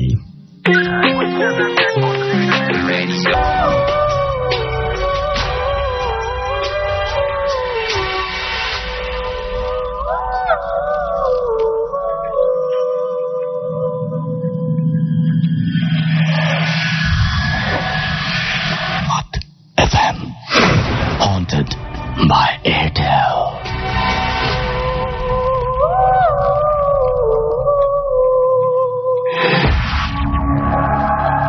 শুনছেন সবসময় রেডিও ফুর্তি, চলছে ভূত FM হন্টেড বাই এয়ারটেল। ঘড়িতে সময় রাত 1:28, এবং আমরা আপনাদের SMS পাচ্ছি। যারা SMS পাঠাতে চান তারা মোবাইলের মেসেজ অপশনে গিয়ে টাইপ করুন SHOUT স্পেস আপনার নাম স্পেস আপনার মেসেজ, পাঠিয়ে দিন 9840 নম্বরে আপনার এয়ারটেল নাম্বার থেকে বা অন্য যে কোনো নাম্বার থেকে। আমরা খুবই খুশি আজকে যে আমাদের মধ্যে 2 জন গেস্ট এসেছেন, একজন কুমিল্লা থেকে এবং একজন ব্রাহ্মণবাড়িয়া থেকে, এবং তারা সানন্দে এসে আমাদের সাথে হাজির হয়েছেন এবং আমাদের এখানে উপস্থিত আছেন। তো আমরা আমি আমার পক্ষ থেকে, মাসুমের পক্ষ থেকে, রেডিও ফুর্তির পক্ষ থেকে দুজনকেই ধন্যবাদ জানাই এত কষ্ট করে এত দূর আসার জন্য। যাই হোক, আমরা চলে যাচ্ছি আবারও আপনার কাছে, এবং আপনার নামটা একবার বলবেন এবং আপনি কোথা থেকে এসেছেন আরো একবার জানিয়ে দিন আমাদের লিসনারদেরকে। থ্যাংক ইউ রাসেল ভাইয়া আমাকে দ্বিতীয়বার সুযোগ দেওয়ার জন্য। আমি মাহমুদুর রহমান ফ্রম কুমিল্লা। এখন যে আমি ঘটনাটি শেয়ার করব সেটা হচ্ছে 2003 সালের একটা রাতের ঘটনা। রাতে ঘুমন্ত অবস্থায় হঠাৎ আমি মানে ফিল করলাম যে আমার চেস্টের উপরে হেভি ওয়েট, প্রায় 40 কি 50 ওয়েটের মতো প্রায় আমার চেস্টের উপরে কিছু একটা আছে। তো ফিল করার সাথে সাথে মানে আমার ব্রেথলেসনেস শুরু হয়েছে, যাতে আমি শ্বাস নিতে পারতেছিলাম না, হঠাৎ করে ঘুম ভেঙে যায়। ঘুম ভাঙছে ঠিকই, কিন্তু আমি বডির একটা পার্টসও আমি মুভ করতে পারতেছিলাম না, এমনকি আমি চোখের পাতা পর্যন্ত খুলতে পারতেছিলাম না। তো অনেকক্ষণ যাবত আমি ট্রাই করতেছিলাম, আমি কিন্তু কনসিয়াস ছিলাম যে আমার সাথে কি হইতেছে, আমি সবই বুঝতে পারতেছি, কিন্তু মুভ করতে পারতেছি না, চোখের পাতাও খুলতে পারতেছি না। এমনকি আমি চিৎকার করে কিছু বলবো যে পাশের ঘরে আমার আম্মু ছিল, আর পাশের ঘরে আমার ছোট ভাই ছিল, কিন্তু কাউকে আমি ডাকার মতো সেই সুশক্তিটুকু আমি পাইনি।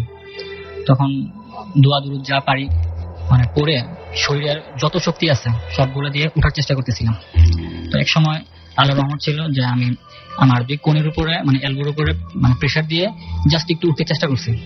ওঠার সময় আমি আমার মাথা উঠাতে পারছি, শরীর উঠাতে পারছি, শুধু ব্যাকটা মানে ব্যাক সাইড উঠাতে যাব, ঠিক ওই মুহূর্তে মানে একটা বাজে একটা ঘটনা ঘটছে। সেই ঘটনা হলো কিছু একটা মানে যেটা দুটা হাত ছিল এবং সেটা আমার চেস্টের উপরে প্রেস করতেছিল আমাকে বিছানা শোয়ানোর জন্য, এবং প্রচন্ড জোরে দিতেছিল, এবং আমি খুব চেস্ট পেনে দিতেছিল, এবং সাথে সাথে পিছন দিক থেকে মানে কে যেন আমার টানতেছে, এবং টানতেছে মানে আমার দুই শোল্ডার, রাইট এন্ড লেফট শোল্ডারের মধ্যে ধরে পিছন দিক থেকে টেনে আমাকে শোনার চেষ্টা করতেছে, এবং আমি চেষ্টা করতেছি যে না শুয়ে উঠার চেষ্টা করতেছি। প্রায় 2-3 মিনিট যাবত এরকমই ঘটতেছিল।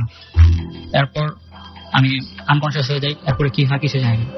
পরদিন সকালবেলা কলেজ যাওয়ার জন্য মানে শাওয়ার নিতে গেলাম, তখন বাথরুমে গিয়ে যে বেসিনের আয়নাতে গিয়ে দেখলাম যে আমার চেস্টের উপরে মানে রক্ত জমাট বাঁধে যেরকম দাগ থাকে ঠিক সেরকম আমার দাগ আমার চেস্টের উপরে, এবং মানে দুই শোল্ডার থেকে ক্রস করে পিছনের দিকে এরকম স্ক্র্যাচ মার্ক, এবং স্ক্র্যাচ মার্ক গুলো ছিল এরকম যে শুয়ের পয়েন্টের যে পোর্শন দিয়ে যদি আমরা স্ক্র্যাচ করি স্কিনের উপরে 3টা এরকম লাইন একই মানে একটা থেকে একটা ডিস্টেন্স একই রকম, এবং এগুলা খুবই সূক্ষ্মভাবে ছিল। তো এটা ছিল আমার ঘটনা। কিন্তু মানে এই ধরনের ঘটনা আমাদের বাসায় আমার এবং আমার ছোট ভাইয়ের সাথে প্রায় ঘটতেছে, এবং দেখা যাচ্ছে কি আমার ছোট ভাইয়ের সাথে বেশি ঘটে। সে যখন দুপুরে ঘুমায় তখন দেখা যায় যে দুই হাতে প্রায় সময় তাকে স্ক্র্যাচ পাওয়া যেতেছে এবং সে জ্বলতেছে। এবং এখন জিনিসটা মানে আমাদের ফ্যামিলির মানে প্রায় ছেলেদের এরকম হয়, যেমন আমার বড় ভাইয়েরও এরকম কিছুদিন হতো, যেমন যখন মানে আর্মির অবস্থা ছিলেন তখন এরকম হতো, এখন আমার মতো কিছু হয় না। তো এই মানে ঘটনার পুনরাবৃত্তি মানে গত 2 বছর আগে আমার সাথে হয়েছে। যেমন দুপুরবেলা আমি ঘুমাইছি, ঘুম থেকে উঠে মানে টের পেতেছে যে আমার নেক থেকে শুরু করে চেস্ট পর্যন্ত এরকম স্ক্র্যাচ মানে বাজেভাবে স্ক্র্যাচ মার্ক চলতেছে পুরো। মানে আমি প্রচন্ড জ্বলার কারণে আমি ঘুম থেকে উঠে গেছি। ঘুম থেকে উঠার পর মানে হাত দিতেছি, দেখতেছি দিকে মানে কিছু একটা ফিল হইতেছে যে ওটা নিচে মানুষের গায়ে স্ক্র্যাচ পড়ে যেরকম ফিল হয় ঠিক সেরকম ফিল হয়েছে। আয়নার সামনে গেলাম, দেখলাম যে বাজেভাবে একদম মানে স্কিন শুধু মানে উঠে যাওয়ার অবস্থা, রিসারেশনের মতো হয়ে গেছে। তো এখন আর এই ঘটনা হয় না, তবে আমার ছোট ভাইয়ের সাথে এখন প্রায় জিনিসটা মনে হইতেছে। আমার ঘটনা। Thank you. আপনাকে অনেক ধন্যবাদ। এবং আপনার তো আর কোনো ঘটনা আশা করছি আজকে নেই, ছোট একটা ঘটনা আছে। আচ্ছা শুনে ফেলি, ছোট যদি হয় তাহলে আমরা শুনে ফেলি। ঘটনাটা মানে আমার ছোটবেলার ঘটনা। যখন আমার বয়স 5 বছর তখন আমার আব্বু কিশোরগঞ্জের কালীচাপড়া সুগার মিলের ইঞ্জিনিয়ার ছিলেন। তখন আমরা ওখানে কোয়ার্টারে থাকতাম। তো পাশের কোয়ার্টারের মানে পাশের ফ্ল্যাটে এক আন্টির পরিচিত এক মহিলা উনি জিন আনতে পারে, এরকম একটা ঘটনা ছিল। তো জিন আনতে পারে, তো একদিন মানে ঘটা করে সবাইকে বলছে যে আমরা যে মহিলা আনতেছে ওই মহিলাটার নাম মনে নেই, ওনাকে আনতেছে এবং উনি জিন আনবে, আপনাদের যাদের কোনো সমস্যা থাকলে আসা যোগাযোগ করতে পারেন। তো আমাদের পাশের ফ্ল্যাটে যেহেতু ছিল ওই আন্টি আমার আম্মুকে বলতেছিল ভাবি আমার নাম ধরে বলতেছে ওকে নিয়ে রাত্রেবেলা আপনি আসেন। তো সেই টাইম মতো উনি আসছে রাত্রে 1টা-2টার দিকে, আমার আম্মু আমাকে নিয়ে ওই রুমে যায়। তো রুমটা ছিল এরকম ভাবে অ্যারেঞ্জ করা যে মহিলাটা খাটের মাঝখানে বসেছিল, ওনার পিছনে একটা জানলা খোলা ছিল এবং জানলাটা রুমটা পুরোটা অন্ধকার ছিল এবং জানলা দিয়ে চাঁদের আলোটা শুধু রুমে ঢুকতেছে, আর কোনো একটা লাইটও মানে কোনো অন ছিল না। তো আমি যখন রুমে ঢুকলাম, দরজাতে ঢুকলাম, ওই মহিলা করলো কি আমার নাম ধরে ডাক দিয়ে বলে বাবু তুমি আমার কাছে আসো। কিন্তু এই মহিলা জানতো না আমার নাম কি বা আমার পরিচয় কিছু জানার কথা না। তো যাই হোক, তা আমি ছিলাম ওই রুমে সবচেয়ে ছোট মানে বাচ্চা কম বয়সী ছিলাম। তো উনি আমাকে ডাক দিয়েছে, ডাক দিয়ে একজন কাছে গেলাম, উনি আমাকে মানে নেওয়ার জন্য হাত বাড়াইছে। তো উনি ছিলেন মানে সেন্টারে ছিলেন খাট থেকে মানে যদি আমাকে মানে কোলে নিতে হয় তাহলে ওনাকে সামনের দিকে ব্যান্ড হতে হবে, মানে ঝুঁকতে হবে। কিন্তু না ঝুঁকে মানে জাস্ট স্টিল সোজা বসা অবস্থা উনি আমাকে করলেন কি ওই খাটের বাড়ি থেকে কোলে তুলে মানে নিয়ে জাস্ট করে নিয়ে বসে গেলেন। তো বসার পরে উনি মানে আমার আম্মুকে বলতেছেন যে আমি একটা তাবিজ দিতেছি যেটাতে আপনার বাচ্চার কোনো অতীতে কোনো ঘটনা মানে অসুখ বিসুখ হবে না। রাসেল ভাই আমার জন্মের পরে প্রায় সব ধরনের অনেক রোগ হয়েছে, যেমন নিউমোনিয়া হয়েছে, তারপরে জ্বর তো ছিলই, এমনকি প্লুরালিফিকেশনের মতো মানে সিমটম ছিল। তো ওই মহিলা সবগুলো বলতেছিল যে বাবুর এই ছিল, আমি যা এখন একটা তাবিজ দিব মানে ভবিষ্যতে কোনো ধরনের হবে না। উনি করলেন কি আমার হাত দুটো চেপে এবং নিজের হাত দিয়ে করলেন কি চাপ দিয়ে ধরলেন। তো এমন সময় মানে দুইটা জিনিস আসছে, একটা তাবিজ ছিল বড় আকারের, ওটার মধ্যে আল্লাহ লেখা ছিল, আর একটা 5 পয়সার কয়েন একটা আসছে। তো যেটা তাবিজটা ছিল, তাবিজটা আমার আম্মুকে বলতেছিল যে বাবুর গলায় ঝুলাই দেন, মানে কোনোদিন এটা হারানোর চেষ্টা করবেন বা যেটা না হারায় তাহলে বাবুর মানে অসুখ বিসুখ আর হবে না। আর যেটা 5 পয়সা ছিল ওটা আমার কাজিন দিছি, সে এখনো তার সাথে আছে জিনিসটা, আর মতো এরকম তেমন অসুখ বিসুখ নেই। কিন্তু যখন আমি এই প্রায় 3-4 বছরের মতো আমার সাথে তাবিজটা ছিল, আল্লাহর রহমতে তেমন কোনো অসুখ বিসুখ হয়নি। কিন্তু ওটা হারানোর পরে কিছুদিন পর পর আমার জ্বর আসতো এবং কন্টিনিউসলি মানে কিছু না কিছু হইতো আমার। এমনকি ক্লাস 7 যখন উঠি তখন মানে বাজে ভাবে আমার জন্ডিস হয়, অনেকদিন যাবত জন্ডিস আমি ভুগি। এবং ক্লাস 9-10 ওঠার পরে আমার পক্সটাতে আমি অনেক দিন ভুগছি আর কি। তো থ্যাংক ইউ রাসেল ভাইয়া, এই ছিল আমার ঘটনা। জি, আপনাকে অনেক ধন্যবাদ। যাই হোক, আমার কাছে আজকে আমি বলেছিলাম শুরুতে যে আমাদের একজন লিসেনার, আজকে একজন গেস্ট কম এসেছেন, তিনি অসুস্থ হয়ে গেছেন, রওনা দেওয়ার সময় তার একটা দুর্ঘটনা ঘটেছে। তো সেই জন্য আমরা আন্তরিকভাবে দুঃখ প্রকাশ করছি এবং আমরা বলেছিলাম যে আজকের এপিসোডটি এমনিতে ছোট করতে হবে। তবে আমার কাছে একটা ইমেল থেকে গেছে, আমি সেই ইমেলটি পড়ে ফেলছি, আশা করছি আপনাদের ভালো লাগবে।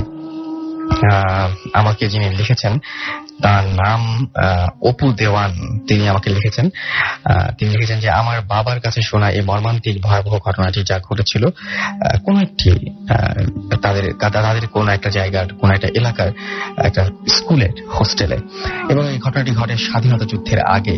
তিনি লিখেছেন যে আমাদের উচ্চ বিদ্যালয়টি 1914 সালে প্রতিষ্ঠিত হয়। সে সময়ে এই এলাকার ভেতরে কোনো বিদ্যালয় না থাকার কারণে বিভিন্ন এলাকা থেকে আমাদের বিদ্যালয়ে এসে ছাত্রছাত্রীরা লেখাপড়া করত এবং বিভিন্ন এলাকা থেকে আগত ছাত্রদের আবাসিক সুবিধা দেওয়ার নিমিত্তে স্কুল কর্তৃপক্ষ একটি ছাত্র হোস্টেল স্থাপনের সিদ্ধান্ত নেয়। 60-এর দশকের প্রথম দিকে 5 রুম বিশিষ্ট একটি ছাত্র হোস্টেল স্থাপন করা হয়।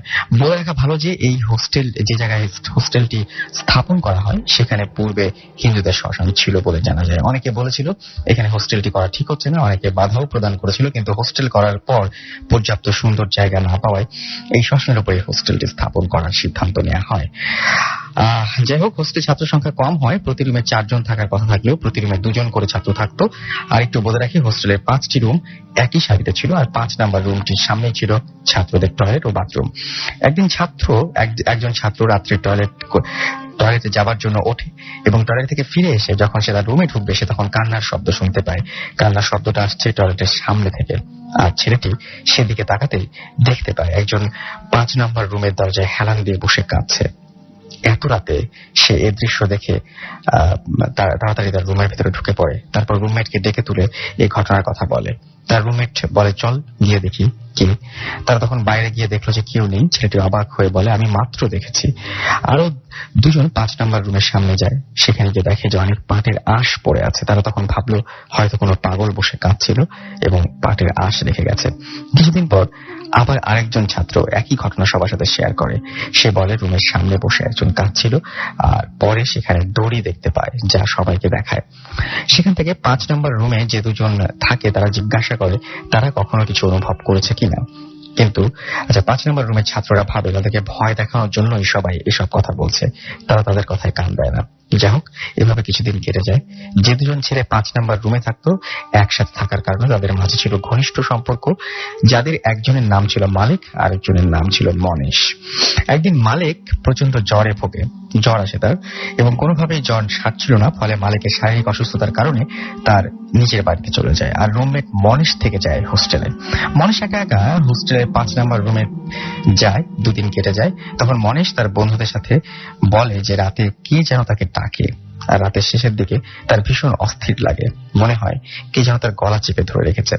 তারপর বন্ধুরা সেই আগের দৃশ্যের কথা মনে করিয়ে দেয়। তখন মনীষ ভাবে তাকে ভয় দেখানোর জন্যই হয়তো বন্ধুরা রাতে তাকে ডাকে। যা হোক, রাত হলো, সে যেন কালো রাত। এ রাতে কারো জীবনে যেন না আসে এ রাত বাতি নেভানোর রাত। সে রাতে সবাই কান্নার শব্দ শুনতে পেল। তাদের মনে হলো কেউ যেন টয়লেটের ওপর কাউকে টেনে তুলছে। কেউ ভয়ে বাইরে যেতে সাহস পেল না। যখন তারা সাহস পেল ততক্ষণে সকাল হয়ে গেছে, আর সকালের আলোর মাঝে অন্ধকার হয়ে গেল মনেশের জীবন। মনেশ আর বেঁচে নেই। মনেশ মারা গেল ফাঁসি নিয়ে। যে দড়িটি দিয়ে ফাঁসি নিয়েছিল সেই দড়িটি ছিল কালো রঙের, ভয়ানক রকম দেখতে। আর এই ঘটনার পর থেকেই ওই রুমে তালা দিয়ে রাখা হয়। মনেশের রুমমেট মালিক সুস্থ হয়ে ফিরে আসলে এসে ঘটনা শুনে এবং ওই রুমে যাওয়ার সাহস পায় না এবং অন্য কেউ পায় না। 3 নম্বর রুমে মালিকের থাকার ব্যবস্থা হয়। এভাবে চলে যায় অনেক দিন। মালিক এসএসসি পরীক্ষা দেয় এবং প্রচুর লেখাপড়ায় ব্যস্ত ছিল। সে অনেক রাত পর্যন্ত লেখাপড়া করত। সেদিন শোনা মতে অমাবস্যার রাত ছিল। প্রতিদিনের মতো লেখাপড়া শেষে মালিক ঘুমানোর আগে টয়লেটে যায়। রাত তখন প্রায় আনুমানিক 1:30 বাজে। টয়লেট থেকে যখন সে বের হলো, ঘুম ঘুম চোখে সে তাকিয়ে দেখে 5 নম্বর রুমটিতে আলো জ্বলছে। কিছুটা আত্মভরার মতো হয়েই সে 5 নম্বর রুমের দরজার কাছে যায়। সেখানে গিয়ে নক করতেই তালা বন্ধ, দরজাটা খুলে যায়। সে রুমের ভেতরে ঢুকতেই দেখে, চোখ পড়ে যায় এবং ভেতরে দেখে মনেশকে। মনেশ প্রচন্ড পড়ায় ব্যস্ত। আর মালিককে দেখে সে পড়া থামিয়ে দিয়ে তার দিকে তাকায় মায়ার নজরে। তখনই মালিকের মনে পড়ে যায় রুমমেট অনেক আগেই ফাঁসি নিয়ে মারা গেছে। তাহলে একে? মালিকের আর কিছু বোঝার বাকি থাকলো না। রুম থেকে মালিক বেরিয়ে আসতে চাইলে মনেশ দরজার সামনে গিয়ে দাঁড়ায়। তখন মালিক সাহস নিয়ে বলে, সামনে দাঁড়ালি কেন? কোনো কথা না বলে মালিকের কাছে 2 হাত বাড়িয়ে আসতে থাকে। মালিক বলে, এদিকে আসছিস কেন? এবং কোনো উত্তর দেয় না। মালিক কি করবে ভেবে পায় না। মালিক বলে, মনেশ, তুই আমার ঘনিষ্ঠ বন্ধু, তুই আমার ক্ষতি করিস না। এরপর অজ্ঞান হয়ে যায়।